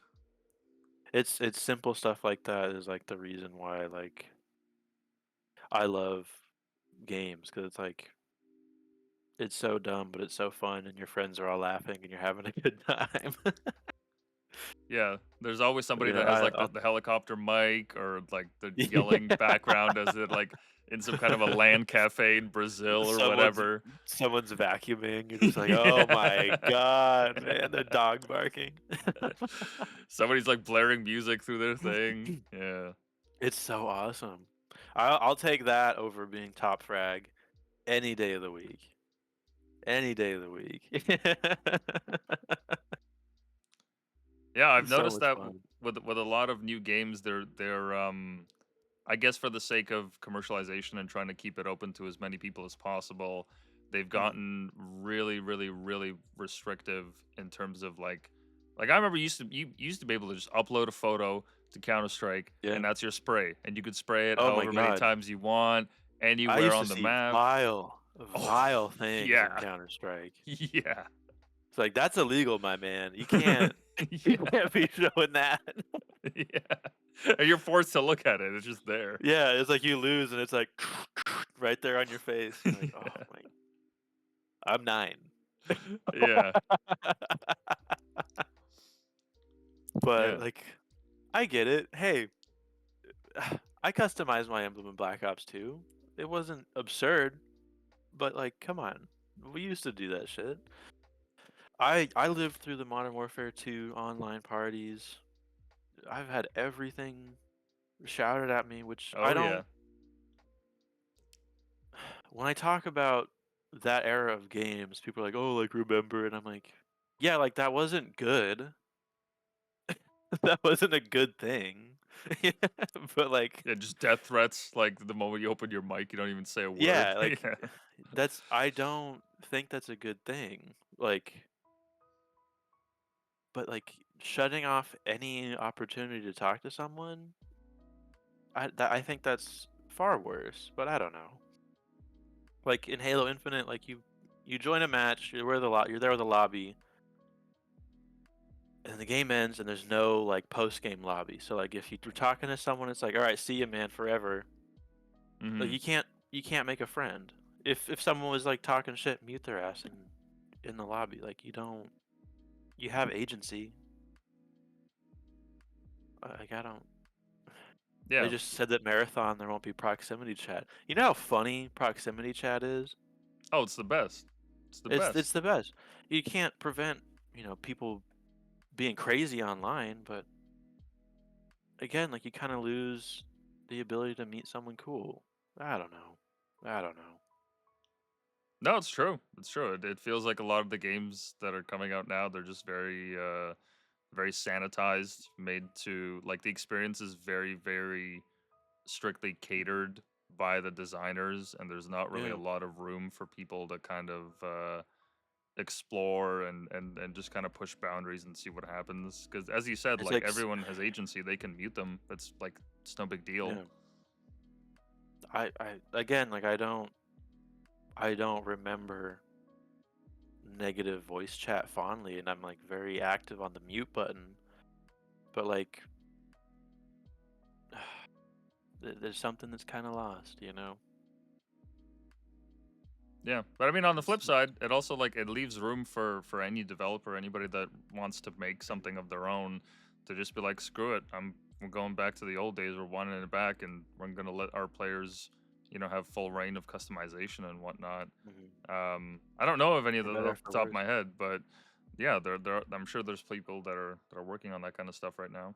Yeah, I mean, you can just go play Quake, go back to play Quake 3 Arena, Oh yeah, fire up tribes. I don't know. uh, I love multiplayer and online gaming, and like that's largely the content of like what I paint, for good reason, because it's what connected me to, like I said, like my friends and mm-hmm. the world, and like I met a lot of cool people online, and like I wonder what is happening now to like younger people experiencing gamings this way. So, Yeah, because certainly like it does shape uh the audience in a lot of ways if they don't really get to if they don't get to have a hand in how the game is made or how it functions, whether it's modding or voice chat or what have you. It kind of takes the agency from people in a way, mhm. but like the only other outlet that they leave you with is through like the loot boxes and whatnot. Like, okay, sure, you Oh can my be god! whatever you want, so long as whatever you want is what we So long make, as you give and me $20. yeah, and so long as you can afford it. Yeah, yeah. I mean that I want to do. I haven't thought of like the subject matter yet, but I want to do something that is kind of like a critique of loot boxes and skins and stuff like that. Like I love, hey, I love customizing my characters. Don't get me wrong, but like that shouldn't be the start and stop of your game. Yeah, like the freemium model came and now it's just been dominated It's the by standard. everything, It's and the it's standard. it's almost incestuous how some of these games work, because like I was playing Rocket League the other day and I saw that Mhm. I saw an ad before logging in for like Fortnite skins for like Adventure Time or something, and then I go into Rocket League and they're also having the Mhm. same event because both the games are owned by Epic, and I was like, oh, Yeah, you guys just like you're fully you got integrating the everything deal. into Yeah. everything. I hate seeing behind the curtain like that. Like you can just tell you're just like, "Oh my god, man. Like I don't want to do this." I love Adventure Time. I'm not going to go buy the skin though. Come on, man. It Yeah, doesn't I love again, like kind of like harkening back to what I was saying about like I don't usually play like a lot of mods in my games. It's usually like quality of life, bug fixes and stuff like that. Like I love when a game has like a complete vision, like artistically, and you can like feel that and the texture is there. And in the case of like people complaining about Call of Duty skins, or it's like, oh, like this one isn't realistic to war, and you know this Fortnite character or whatever. I'm like, oh my god. But like I like specific games because of their art and the world and the consistency. Like I want like a complete package. Mm-hmm. I don't want like, oh, this thing from this thing and this thing from that. Like I don't that doesn't References, yeah. interest me. Yeah. And like, I reference paintings and I reference video games in my paintings, but it's like when I go to play a game, I want it to be this singular vision, you know, instead of like, oh, Back to the Future is in Halo 3. And it's like, I don't, God, dude, get out of here, man. I don't want to be reminded of something else when I'm playing a game. Yeah, the game that came to mind when you said you want to have like a complete vision and have Mm. some kind of artistic intention walk you through it or kind of immerse you in a world is a Donkey Kong Country that I've started playing with my with my niece there because Sweet. Nintendo had they had an SNES Mini that came out, Hmm. and I found out that Oh, you can yeah. actually mod it and load I'm well aware. custom ROMs on it. Yeah. So loaded up a bunch of the Donkey Kong Country stuff and playing the Sick. game.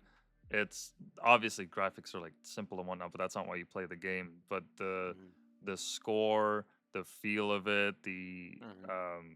just the whole vision of it. I don't remember like ever having so much fun playing like a simple game because I've mostly grew up on like the online gaming space and rarely played single player here and there. But then Yeah. playing this kind of simple platformer, I was like, oh man, this is really fun. I'm digging it. This is actually pretty cool. That's what I say when like me and my friend Chris joke. It's like I'm playing a video game. Like Yeah. it's just you start it. I'm Donkey Kong. You know, great soundtrack. It's like the 3D renders that were turned into sprites. Like Mm-hmm. I am playing a video game, and that's all that matters right now. It's so simple. Yeah.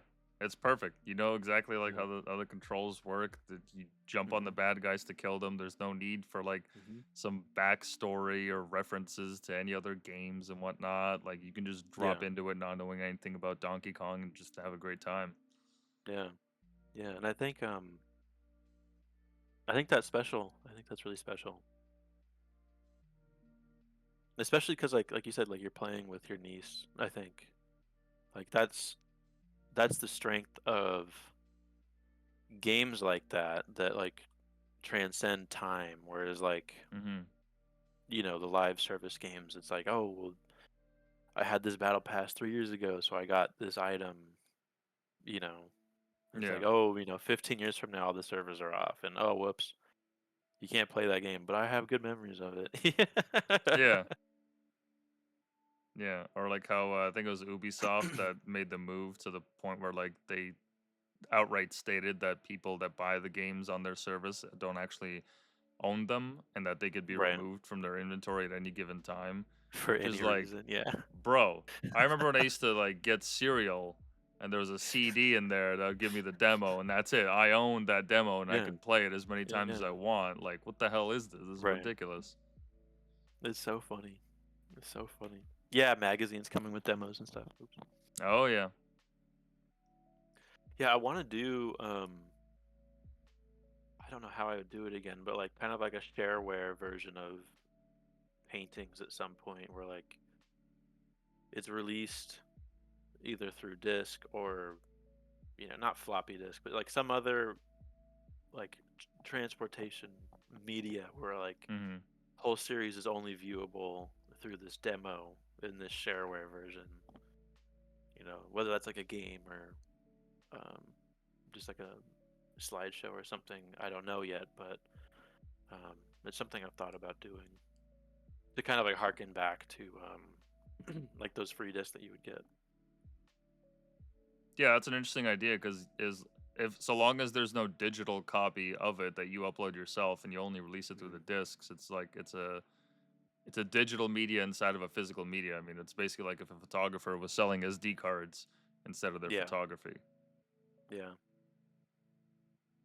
So I don't know. It's like that's the kind of stuff that I really love about that specific time period of games. Yeah, you should look into like making it onto a cassette or something.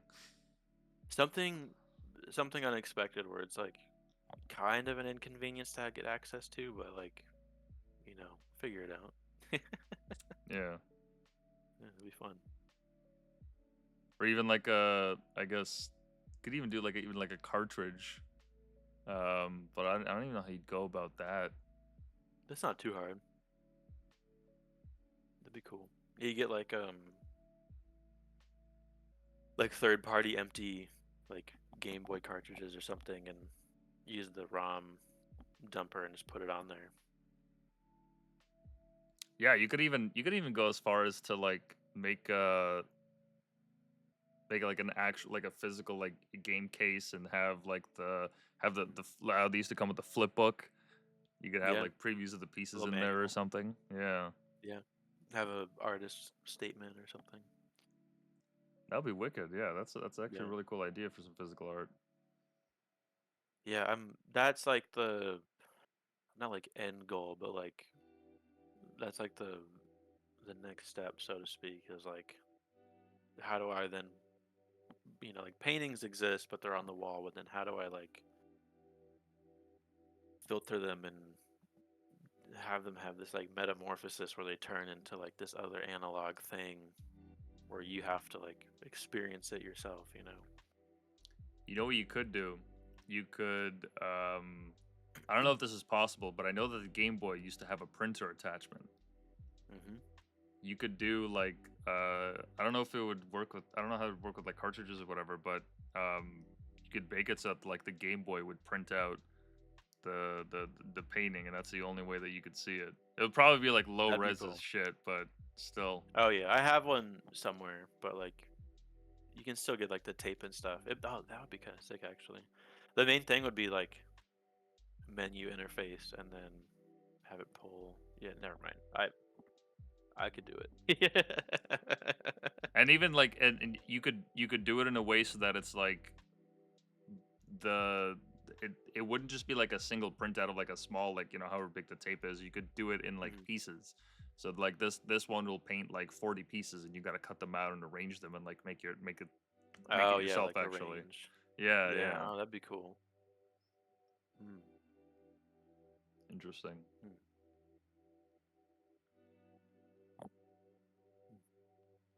But Yeah, yeah.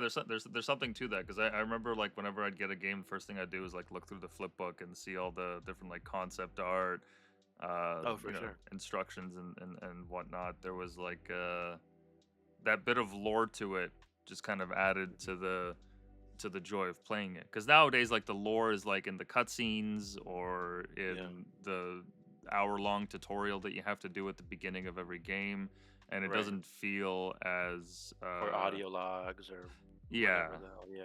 yeah. Yeah. It doesn't feel as immersive as like actually like seeing the thing in your Mhm. hands.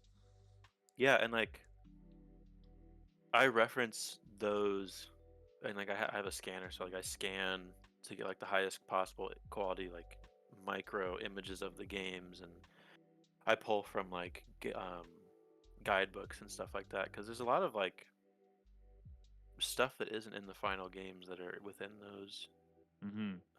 like containers, so to speak. Um, that like it's an image that's literally like this big, but if I blow it up and paint that, like that's super interesting. Like I did a painting of Snake from Metal Gear 2, I Mm-hmm. think, but it was like early version where you had like a different gun, and there was only one person that was like, "Hey, wait a minute, like that's from like the beta or whatever," and I'm like, ah. Is it this one? Let me see. Is the one where he's got the FAMAS or whatever? Yeah, yeah, yeah, yeah. Yeah, yeah, it's that one. Yeah,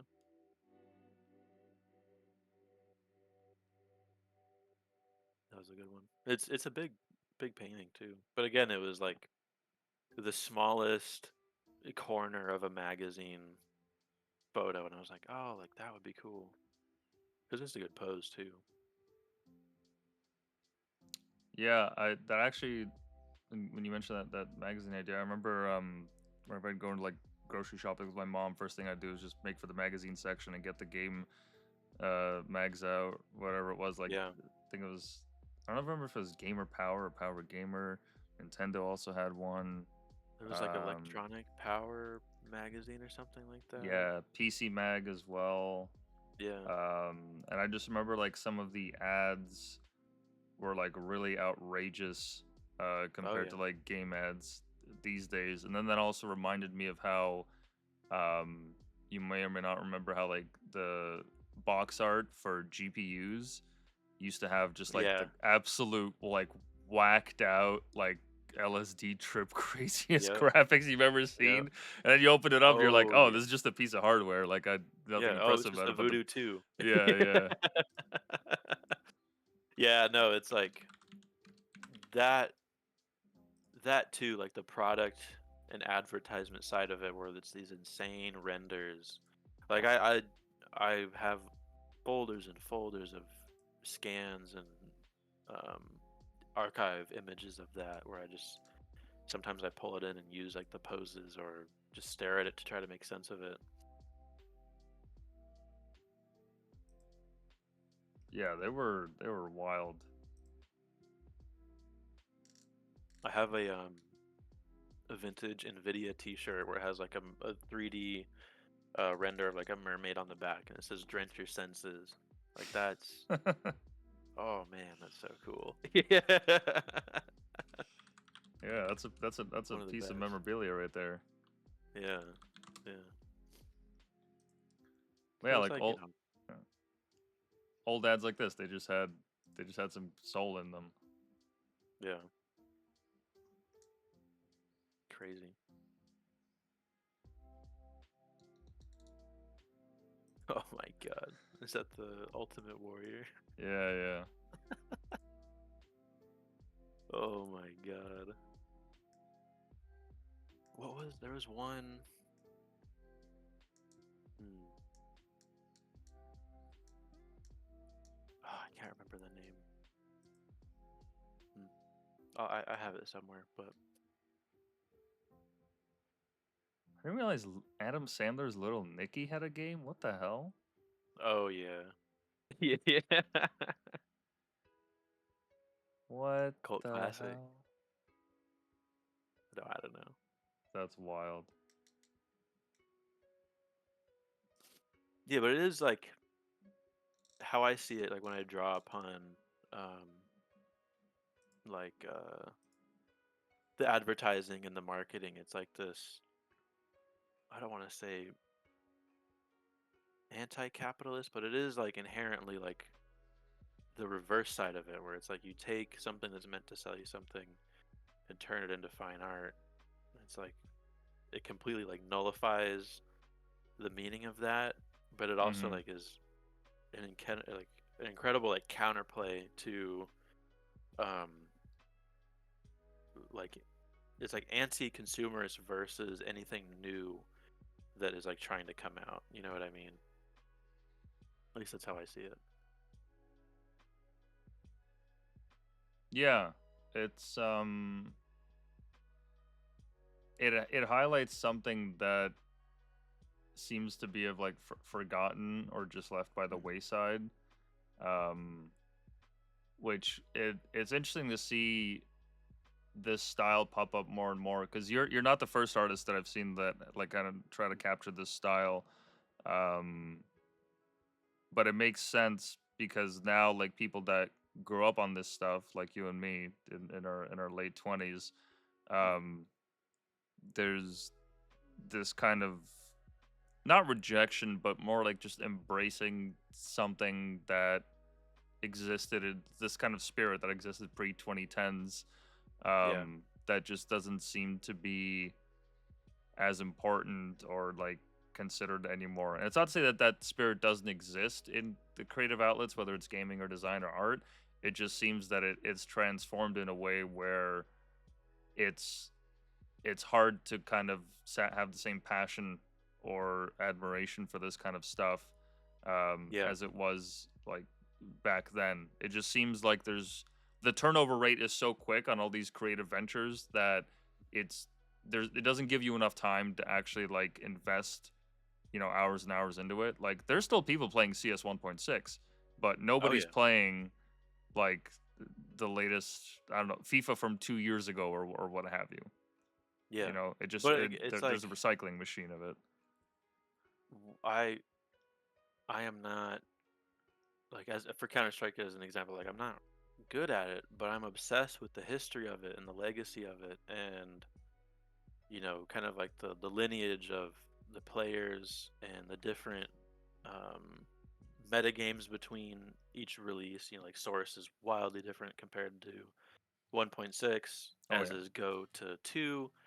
But like I love, like, just because there's a new version of the game doesn't mean that the old version immediately is like rejected. There's still like meta games that have been developed for like decades that you could easily jump into and just start learning. And I think that's a cool, again, kind of like anti-consumerist notion. Not to like frame all of that as like what that is, but like for me, sometimes new games are cool, but like what interests me is like the depth of mechanics. Like, I love the original Quake. I love Quake 3. Those are games that still feel really good to play, and there's Hmm. so much skill to gain. Um, and that's true of like Counter Strike, or in my personal case, Halo. Like I'm deeply obsessed with like the competitive side of Halo 3, and like I review, you know, YouTube videos of like hidden tech from like 12 years ago all the time to like get better at the game. And I think that's a good path to take if the current field of gaming doesn't interest you. Like you can pick up the original Doom and play some multiplayer and learn really quick that there are some people that are really good at that game. Yeah, still to this day. So it's like, I think it is, again, like anti-consumerist, but it's also like, people still pick up chess and master it to this day, and they're still like referencing games that happened 200 years ago or whatever. Like that's crazy. I think it is a cool and kind of like, I don't know if cyberpunk is the right thing, but it's to have entertainment from something that's like not trying to constantly shout at you to buy something Hmm. is it shouldn't be unreasonable to ask for that, Yeah, in my I mean, opinion. a lot of people, at least I find like the sentiment in a lot of these communities is that there's more and more people kind of turning to that approach, um, whether it's enjoying movies or anything. Like the Marvel was really hot for a moment up until like Oh Endgame, my and then god. We had ever like since, 15 years of that, man. yeah. And then ever since then, like after everyone saw like, okay, finally, like we jumped the shark on this one.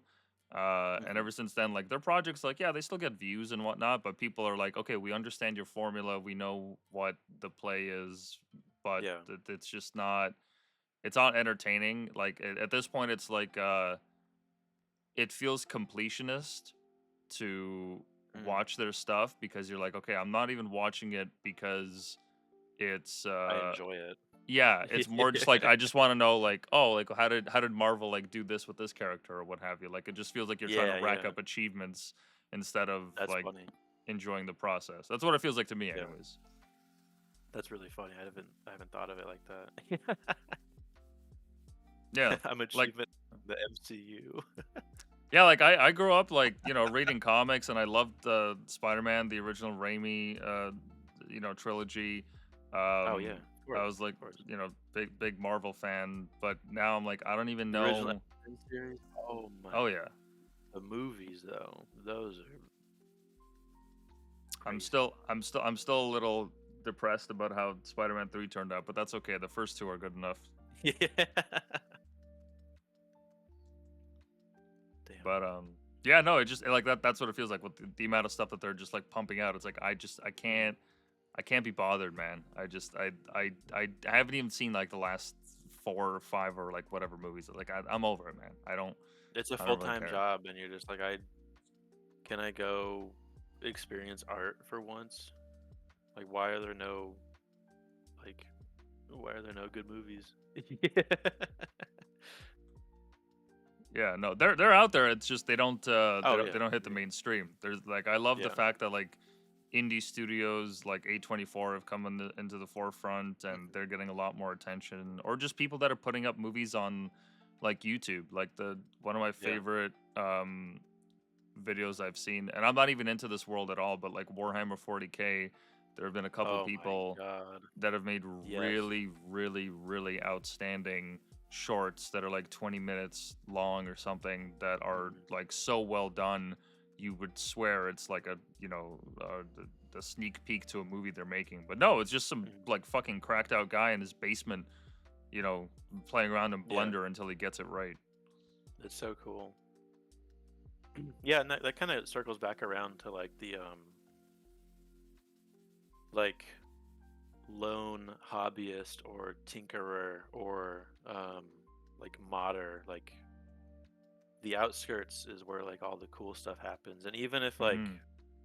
in the art world it's like, ooh, the avant-garde and outsider artists, but like those are like the real outsider artists that like dedicate their lives to, producing a Warhammer fan film. Like that's so awesome. Hmm.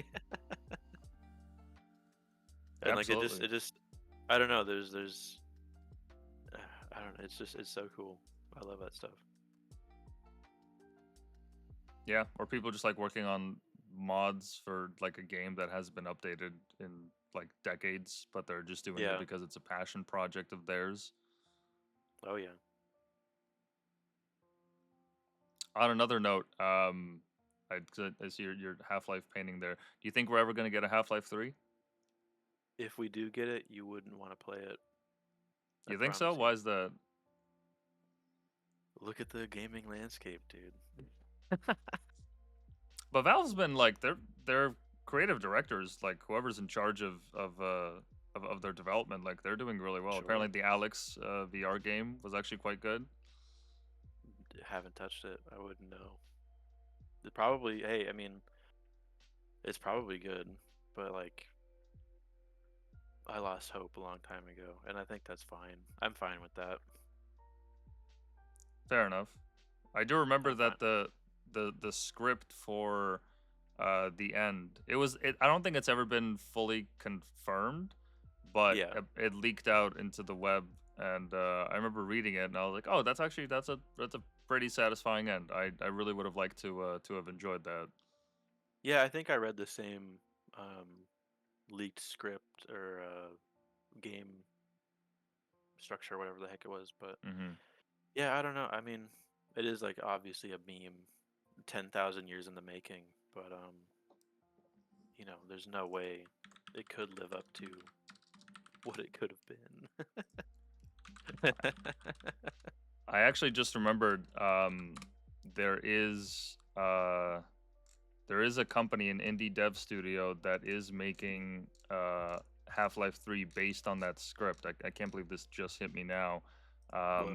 I'm gonna see if I can find them because this project has been, I think, close to a decade in efforts. Mhm. Let me see if I can find it. But yeah, there was this one studio that is actually working on. I think it's called Borealis. Yeah, yeah, yeah. That's the ship, Yeah, I think. Project Borealis. So this studio right here, Cool. they've been working on it. I mean, looks like their last. So okay, so 5 months ago they had their update. I think they built an engine off of Source, but they customized it enough that it's not really Source at all, and it's kind of their own thing. But they have a lot of updates and videos that they post of how they're making it, and it looks like they want to Cool. actually finish the tail of it. So far, I haven't heard anything from like Valve Mhm. trying to cancel it or whatever. So I mean, so far so good. Yeah. Hey, I want to tap into that again. That sounds cool. And like, of course, my cynicism towards any mention of Half-Life 3, based on the current gaming landscape, I don't think there's no good. I don't think that there haven't been any interesting games that have come out recently because I think they're all the ones that are good are like indie developed more so than like a AAA title. I mean, like I had fun with Space Marine 2, but like more of the same. I was big fan of Cruelty Squad and um, Arctic Eggs, and that was a crazy game. Let Hmm. me see what I got on my Steam library real quick. Straft. If you haven't played Straft, oh my god, so much fun. Haven't heard of it, but I'll take your word for it. Yeah, it's just like 1v1 wacky multiplayer game. Balatro, of course. Balatro, yeah. Let's see what else we've got. I have like a full library of cool stuff. 500 caliber contracts. Like there's so many just like talented smaller scale games that move and feel like a video game, and that's a tall order in my opinion these days. Um, Vampire Survivors is up there for me. I don't know if you've played that. oh yeah, yeah, that was a fun one. Um, yeah, I don't know. I'm not totally shut off to new games. Like there's a huge wish list of mine that like I mentioned it before. Like I'm in like the fainting room Discord as like an observer, and they're all crazy awesome um, developers that are just doing their own thing. Mm. You know, so if you don't know about any of them, hey, you gotta check them out. Yeah, it's easier than ever to kind of get into that space. Like I love how I'm sure you've heard of him, video game Donkey from YouTube. Of course. Yeah.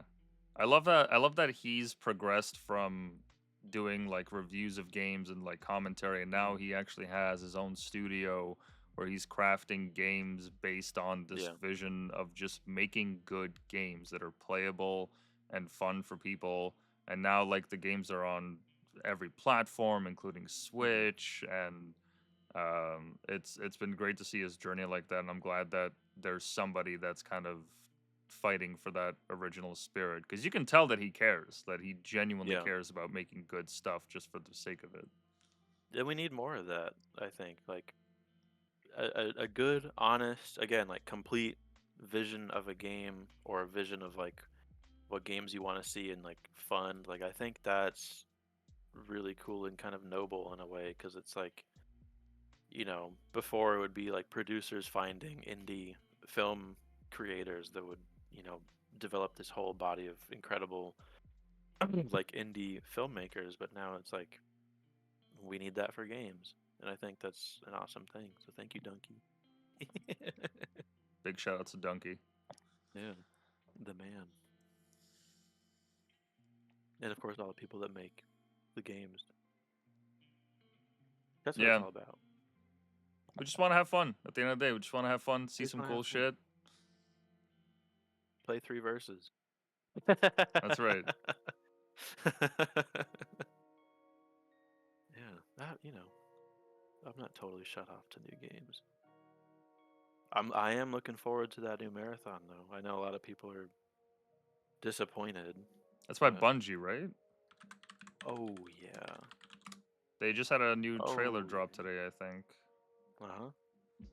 Yeah, I've closest like analog to it I've played is Escape from Tarkov. with my Yeah. friend here and there. But even then, you know, I found the same kind of issue with competitive gaming where like you're up against streamers or people trying to make a name for themselves, and like Yeah. because they're It's so extreme. yeah, this avenue towards esports has opened up and streaming has opened up, that now there's people that can monetize their skills, so they min max Mhm. it. Meanwhile, like I get home from a shift, I just want to have a couple good raids and have fun, but I'm gonna get one tapped from a fucking kilometer away and not even know what hit me, or just Yeah. get ran down. And so as a result of it, they created a PVE mode so that now like no PvP. If you want to load in with a friend, sure, but otherwise it's all bots. So you actually get to like play and enjoy the game. And the bots are difficult Mhm. enough to the point where it's like, okay, this is still like an ordeal, but at least Yeah. now I don't have to worry about hackers or what have you. I'm interested to see if Yeah. Bungie does the same thing with Marathon, or if it's just going to be all PvP. I think it is just going to be PvP. I don't know. They might have like confirmed that it wasn't PvE or something like that. But Mm. if you haven't played the original Marathon, I recommend you go back and play that. Super fun. Oh, there's an original one? Oh, there's a, oh yeah, there's an original one. Oh yeah, you got to pull up classic Marathon one time. Oh, 1994. Interesting.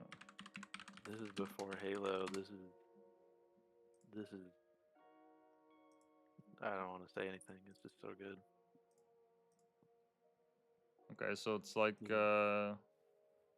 It's like a Doom clone, yeah, but yeah. a little bit more sci-fi. I kind of describe it as like a novel almost. Like the characters and the atmosphere and stuff. I don't know. It's a good time. Interesting. It's a good time. I did a Yeah, painting of one of it at some point. I'm excited to see what they do with the new one. Mhm. Because I love how the art style, it reminds me a lot of the artistic direction behind the first Mirror's Edge game. Oh, Um, for sure. Yeah, yeah, yeah. yeah, I that see kind that. of clean, crisp vibrance where the colors really pop at you, but it's not like overwhelming neon. Everything Hmm. is very like smooth. There's not really a lot of roughness to textures. Yeah. A lot of my graphic design friends are really stoked on it.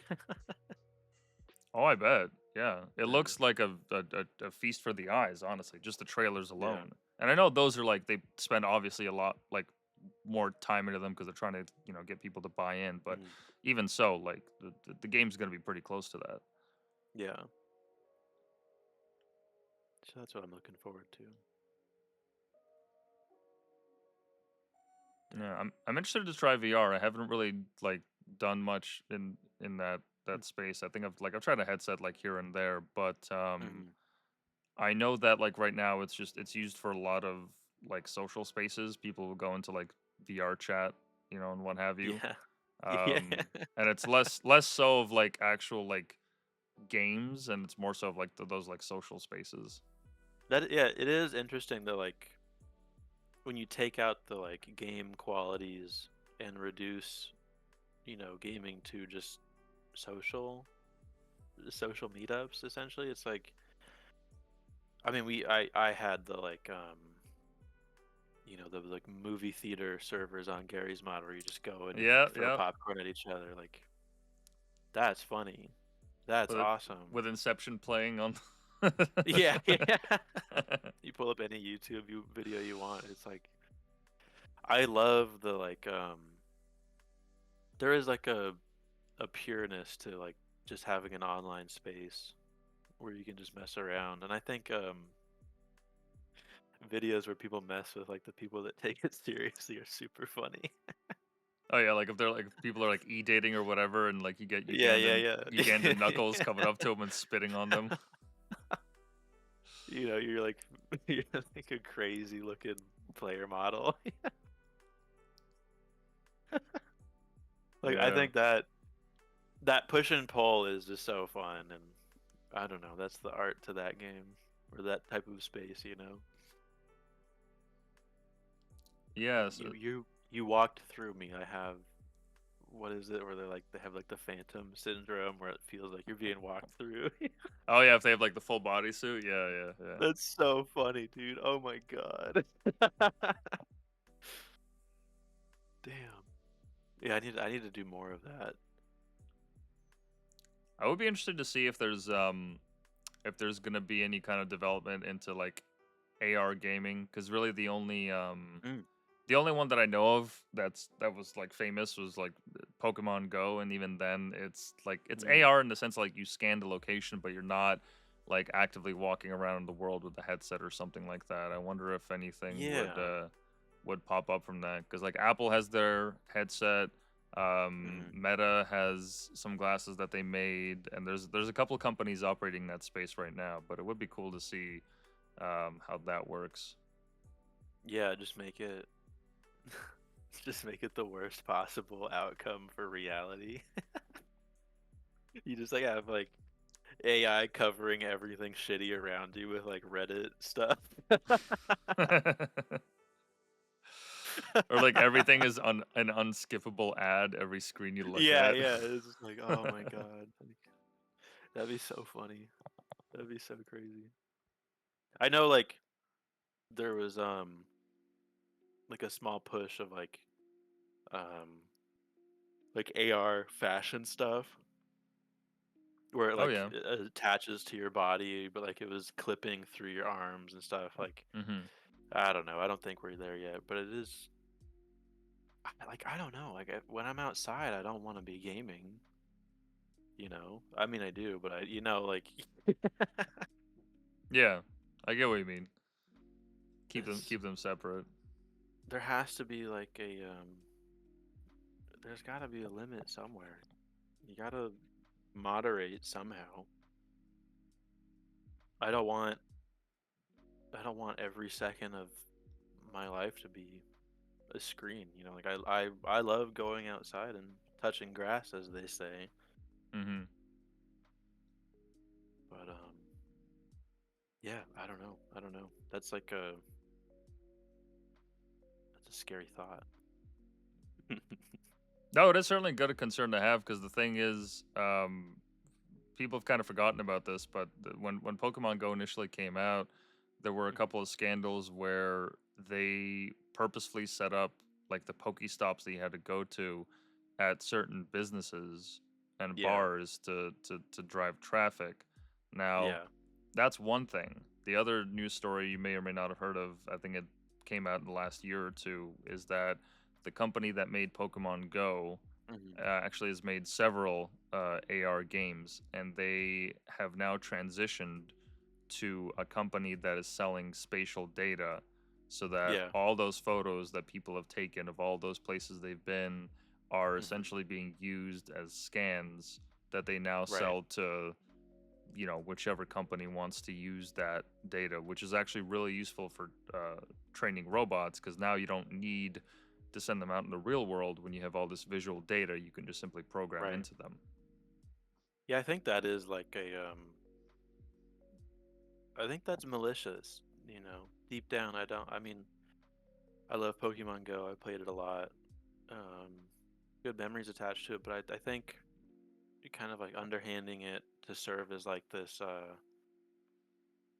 almost military operation is not cool. You know, I Yeah, it don't know what to do about that. kind of takes it and twists it in a way that wasn't expecting. Kind of how like Hmm. people, you know, I guess yeah, this example works of how like people sign up for 23andMe thinking, oh, okay, whatever, cool. Like I get to learn something about myself. And then now you Yeah, realize, oh, the company's gone bankrupt. Oh, they have to sell off their assets. Oh, there's like millions and yeah. millions and millions of I'm the DNA asset. yeah, Oh DNA my records, god. and your Yeah. genes are just floating out there for anyone to buy. I think yeah, like that's insane. It's just your DNA is now subject to being purchased and like I think now as consumers, we have to be more like we have to see through kind of the whimsy of what these people are presenting us with as like a thing to a toy essentially, or a novelty item where it's like, oh, Mm-hmm. you get to go catch Pokemon, and oh, in the case of 23andMe, oh, like figure out your DNA ancestry. Oh, you might have this disease, whatever, but like Mm-hmm. I think the inherent, fun or benefit from a technology like that, I think we just need to think about it more. And I think it's I don't know. It's not that I'm like jaded about that stuff, but it's just like, at what point does it stop? Are we gonna get like brain scans and, fill your brain with Pokemon? Yeah. Oh, and by the way, we scanned your brain and we cloned you. Yeah, or like you want a discount on skins? Let us put ads in your dreams. Yeah. Oh, okay, cool. So like, as soon as you close your eyes, it's like that YouTube. Beep beep beep. Yeah. Whopper, Whopper, Whopper, Yeah, Whopper. dude. Like, at what point? It's like, when is it enough? You gotta like draw the line. You gotta unplug. And I think like, the next generation, just based off of like, the people that I know that are younger than you or I, like they're totally checking out of the internet, which I think is really cool. Um, because it has done so much damage, and like, they're either like totally checking out or going all the way in. Mhm. Like, Mhm. there's no like casual usage of the internet anymore. For that generation, I feel it's either like try hard or nothing. Um, but that kind of gives me hope. Like kids going outside and riding bikes. Like that's what I did too. Like I didn't just play games. Like I rode BMX and skateboarded. You got to be well rounded. No, certainly, and yeah, no, I know exactly what you mean. I do see that kind of weird dichotomy split, whether it's either all or nothing in Hmm. in some ways. Which, I mean, it's totally understandable. Like I grew up for almost half of my life without a digital footprint. Without Yeah. social Yeah. media or anything like that, and it's it's certainly done me a lot of favors in a lot of ways compared to like some of the kids that I see now. Like if I'll go to a restaurant or something and parents just Dude, like it's whip out crazy. whip out an iPad and whatnot, and Unknowingly doing so much damage. yeah, it's Yeah.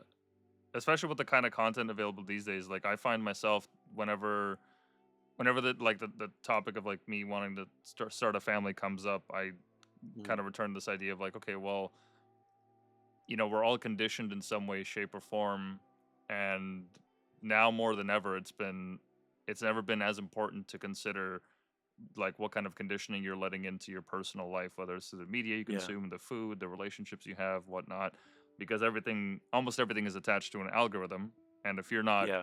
if you're not selective about it, then you're letting some person in a basement somewhere getting paid 200K to research what type of hummus you'd like, or Yeah. what have you, like just Yeah. Yeah. pinpointing and targeting you in every single percentile. That I've now started to like curate a list of media that I would want my kids to see, or like a list of games that I would want them to play, and I would be very Yeah. selective with how I'd like kind of release that, slowly dripping faucet into their Yeah. lives. I don't think that's unreasonable either, too. Like, um, it is dangerous what you can unknowingly consume. I mean, like, you know, I remember going over to my friend's house and he was like, "Look at this Call of Duty mission," and it was No Russian, where Yep. you commit a mass murder. And like, I was young, so I was like, I didn't understand the gravity of that mission, and like, I constantly reflect on that as like, was that the right story beat? It is incredibly controversial. It is um, like borderline like propaganda in a lot of ways, but like Mm-hmm. I respect it because it was so bold and so controversial, but at the same time, it's like putting a young person in that seat is like crazy. So like I think it's not unreasonable to not completely disown controversial um uh levels or scenes or stuff like that in video games, but like have a critical eye and just be like, what was that? Like why did that have to happen in this video game? You know? And like there is a lot of talks and complaints of like, oh, games were never political. Why are there, they're enforcing DEI in games now, and it's like, bro, you're lost. Yeah. It's like, wow, I love non-political games like Fallout and BioShock. It's like, dude, so Yeah. you are, dude. So I think it's like intentional anti-intellectualism of games is like ridiculous, and of any media. It's like, why is everything got to be political? And it's like, well, it's not. I think it's like a framing method in which you can critique the media you consume. You don't have to just like passively absorb something, you know. Yeah. I think it's not necessarily like the maybe some games are like they have that kind of axe to grind, so they want to have that kind of messaging. But Yeah, I yeah, I yeah.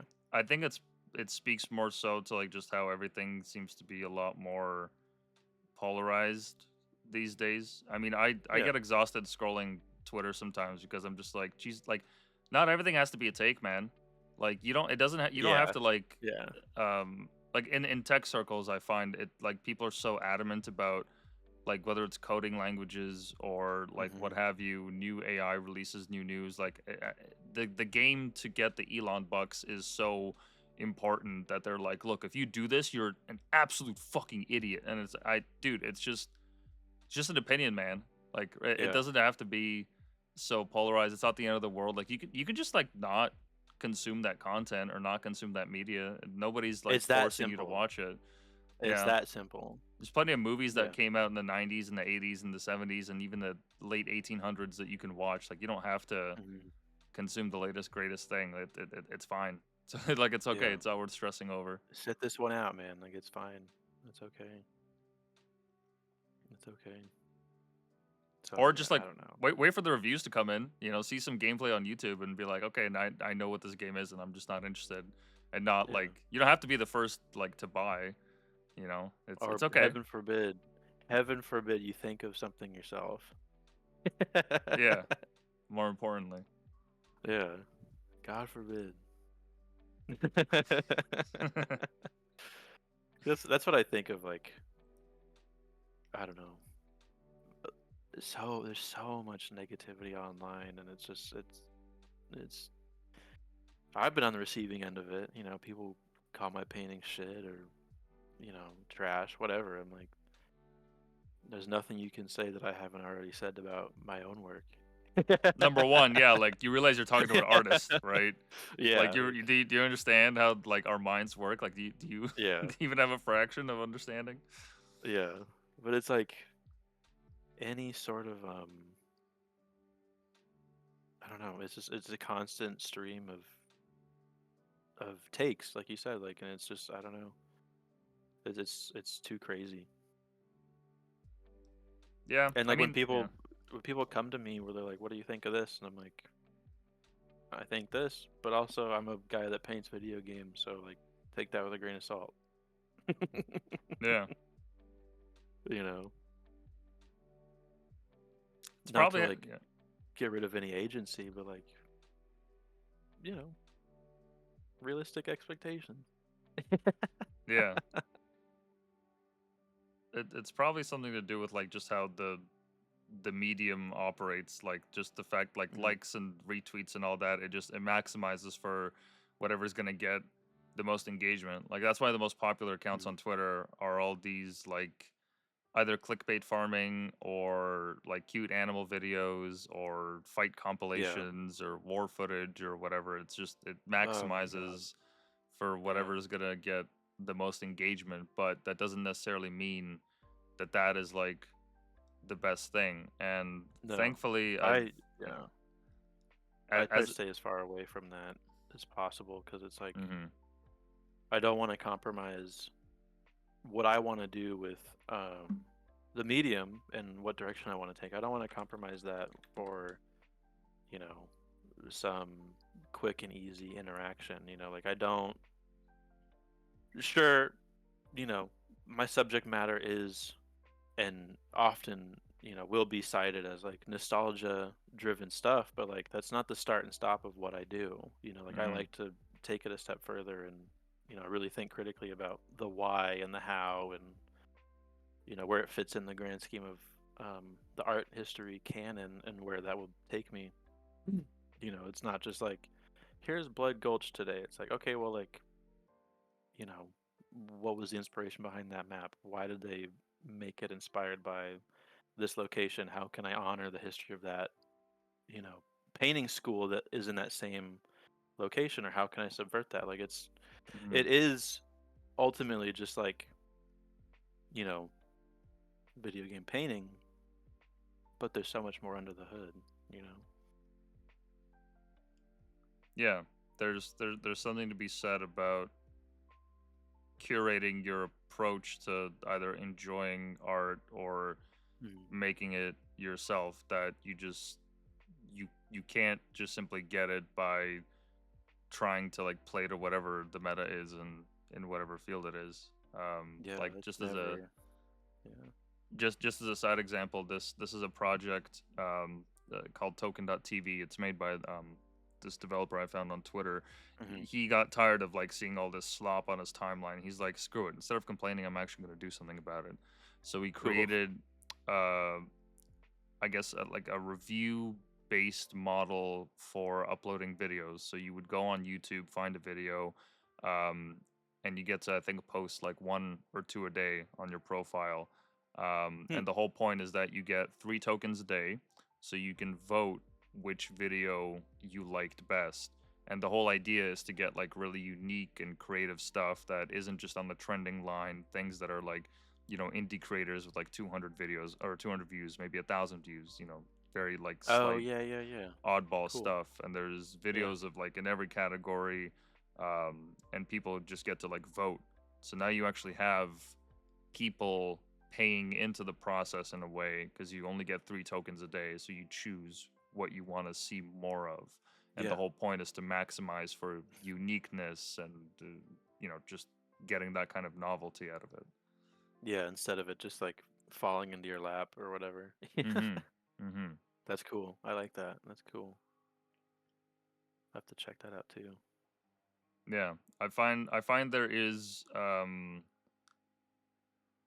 more and more attention being paid to that kind of stuff, like people that are working Hmm. on tools, or just openly just discussing the fact that, like, look, if you don't curate your timeline will curate you. And Yeah. if you're not careful, that's like a slippery slope to, I don't know, whether it's adopting ideas that are not your own but are popular, Hmm. or just kind of wasting your time with whatever's current. And it's not Yeah. nearly as rewarding as, like, as you said, with your painting process, is like actually going into depth and trying to understand the layers Hmm. hidden in the subtext in that. Yeah, and it's like in that case of like algorithmically receiving images, in the case of like fine art, it's like I'll see stuff that like in my feed and I know it crosses someone else's feed and they paint that and I'm like, oh man, like it's over, man. Like it's one thing to paint memes, but like or I'll see like the same like reference image across like a few different things and I'm like, oh man, like we gotta figure something out. Yeah, you know because I it's a like to take as many of my own reference photos as possible. In the case of like referencing like a YouTube video, like that's not the case, but like more often than not, I'm taking my own reference photos yeah. just to There, have that agency against like the algorithm feeding me something just because it knows that I like game images and that I bookmark them for inspiration. You know what I mean? It's like yeah, yeah. being conscious of that cycle and like having counterplay to that, I think is cool. It's necessary. I Hmm. didn't realize how important it was up until like a couple of years ago when like I decided to like do a complete cleanse. Like I had to turn off my YouTube recommendations, like my watch history. Yeah. So it's only stuff that I subscribe to. On Hmm. Twitter, I'm very liberal with like either the block or the report or like just the dislike button. Good. Um, because otherwise, like I just if I let my timeline slip, it's just gonna become the worst uncharitable takes and like Hmm. just stupid shit that I really don't want to see. And I know it's not good for me because then I'm like I either get outraged by it or like I share it to a friend and then it spreads to Right. him and then it affects his algorithm and it's just And you're this the plague spreader all of a sudden. yeah. Yeah, the super spreader. Yeah. And Um it's like it's good to do that. And I think it's like it was frowned upon for a while where it's like people would announce they're taking breaks and people are like, "Oh, get a load of this person," but it's like I think there is like a spiritual cleansing within where you're like, "Okay, like I'm mad all the time when I'm mhm. online. So like how can I, refresh that and become one like a whole person again because you do kind of fragment yourself across different social media platforms and it's good to have an a return, not an escape, but a return to IRL. You know, even me, even the ghost in the machine. I love getting offline. I have my limits. No, it's necessary. Like it's absolutely necessary. Like most of my work for Outsider Supply tends to be Mhm. digital, but like if I get an opportunity to go to a gallery and see firsthand some like original Mhm. works, I do my best to make the effort to actually go and then see if I can speak to the artist or whomever. Or Yeah. we had this festival every year in Toronto, where I'm currently stationed in Canada, Mhm. where for a night from 7 p.m. to 7 a.m. there's art exhibitions all over the city Cool. in like really weird spots. Like I remember one year somebody created like some kind of a it's like some kind of mariachi band or something inside of it like a big Whoa. dumpster, and there were people lined up like around the block just to like open the lid and like see what's in it, and there's just all sorts of That's cool. installations like that across the city. um Yeah. Unfortunately it's been kind of commercialized, but there's still quite a few independent artists that are making Mhm. their thing. And like you can't compare sitting like watching on a screen or even like the best VR setup No. to just going out there and like seeing the art for yourself. Even if it's shit art, it's like, okay, well, at least I went to see it. At least I know what it is. Yeah. And you have like, I've been to stuff that I didn't like at all, but like I still actively engage. Where I'm like, okay, I try to find something that I really like about the work, no matter what. I'm just like, Hmm. okay, this color usage or the sound design was really good, like no matter what. So there's like an active viewing experience that happens when you go and see stuff. At least for me, I always try to go out and find new artists or experiences or installations. Like that was really a heavy thing in college for me. Is like people always had something going on, and I always tried to go and see it. And I encourage any and all artists to go do the same if you don't already. Like, go find something, go out and meet other crazy artists because they're out there, and like maybe you'll make a cool art friend, and you can talk and send each other cool um, works in progress or something, and like it just expands your horizon. You know? Yeah, in a way like nothing else really can. Yeah, And then when you just get and into like the rhythm even of it, now you have to be like careful about how you curate that because like you don't want to just like show up to the museum with a new exhibition. Sometimes you want to go and like just see like a small 20 mhm. capacity gallery in somebody's basement or what have you.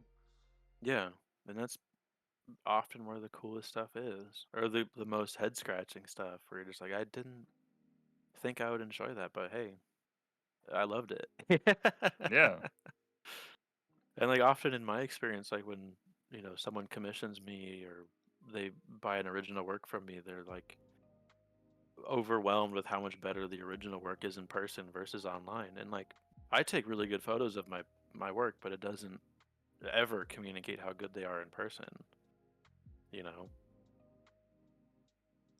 No, certainly. Yeah, I find that like I used to do photography for a little bit, and I had Mhm. some film that I developed, and like even though like I used a really high quality scanner, Mhm. it's not nearly the same as like actually holding it in your hands Right. and just seeing it there in person. There's just something about the grain or what have you that just makes it that much more special. Yeah, there's the texture and then there's kind of like a I don't know, you get like the aura or the spirit of the thing when you're Hmm. physically next to it, you know.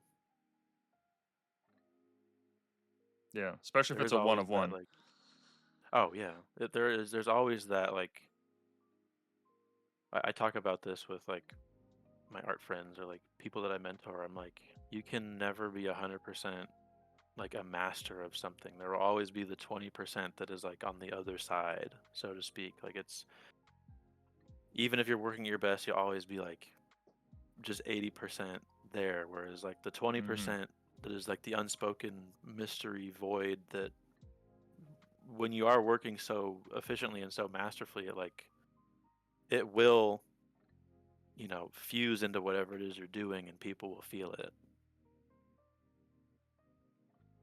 Yeah, that taking that kind of approach would really take a lot of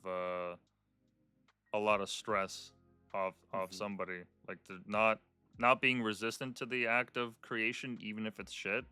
Like I find that Yeah. that's most useful with writing because sometimes like I'll be in the middle of an idea and Hmm. the words that I want to use are stupid and like I know I have like a good idea but just the way the structure Yeah. fits I'm just like you fucking idiot like you went to university you should be able to write something better than this garbage what the fuck but then like Right. if I just get it out there I just get it on the page I'm like all right I can rewrite it's fine Yeah. every first draft is shit I'm sure Shakespeare was shit initially and then eventually Sure.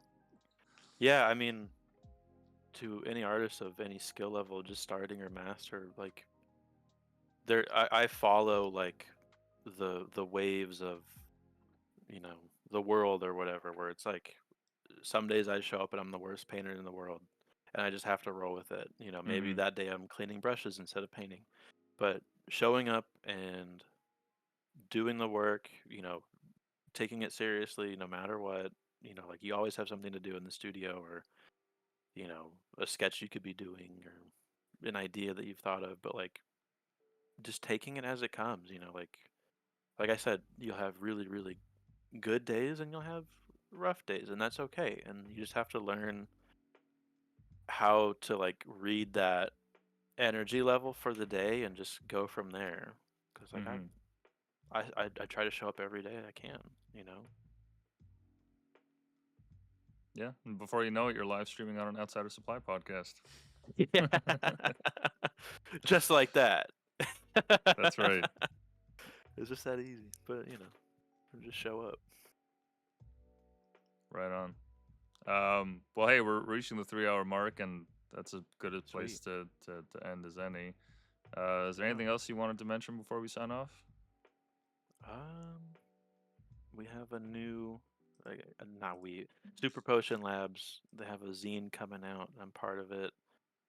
Check it out. It should be coming out in the next few days. Follow me on all the social media platforms. You know, all that stuff. Thanks for the time. I appreciate it. Good Yeah, talk. and thank you for taking the time. I Yeah. ever since I saw the Halo pieces that you've made, I was like, oh, this is fucking interesting because I don't really see Thank you. a lot of video game art through this kind of perspective. Like I'll see like OCs and like Sure. Yeah. Yeah. mods or like game footage that like people change, but in terms of like actual like art that feels like art that takes it and Hmm. turns it into something different, it's you're by far like one of the more unique people doing this. Hey, thank you. Yeah, it is like. Sorry to keep more time, but like No, no, it is like that balance of like the fine versus fan art. You know what I mean? And mm-hmm. like it's like a razor thin line, and I'm always writing it, you know. But I'm No, you're glad doing it good so like far. Yeah. translates, you know. Yeah, no, big fan, and I love that you're doing the New Vegas as a new series because out of all my Fallout's, that's by far my favorite. Of course. Yeah, I might do like a limited postcard release of those too, so you know, keep your eyes out. Hell yeah, hell yeah.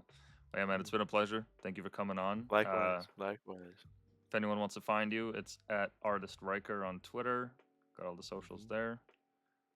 Same Uh, thing on Instagram. Beautiful. I hope you get more commissions, man. Good luck with your show in BC. Hope it Thank sells you. out. Me too. No, but I appreciate it. Thank you. Thank you. No worries. But yeah, it's been a good night. Thanks for everyone for tuning in, and we'll see you later. See ya.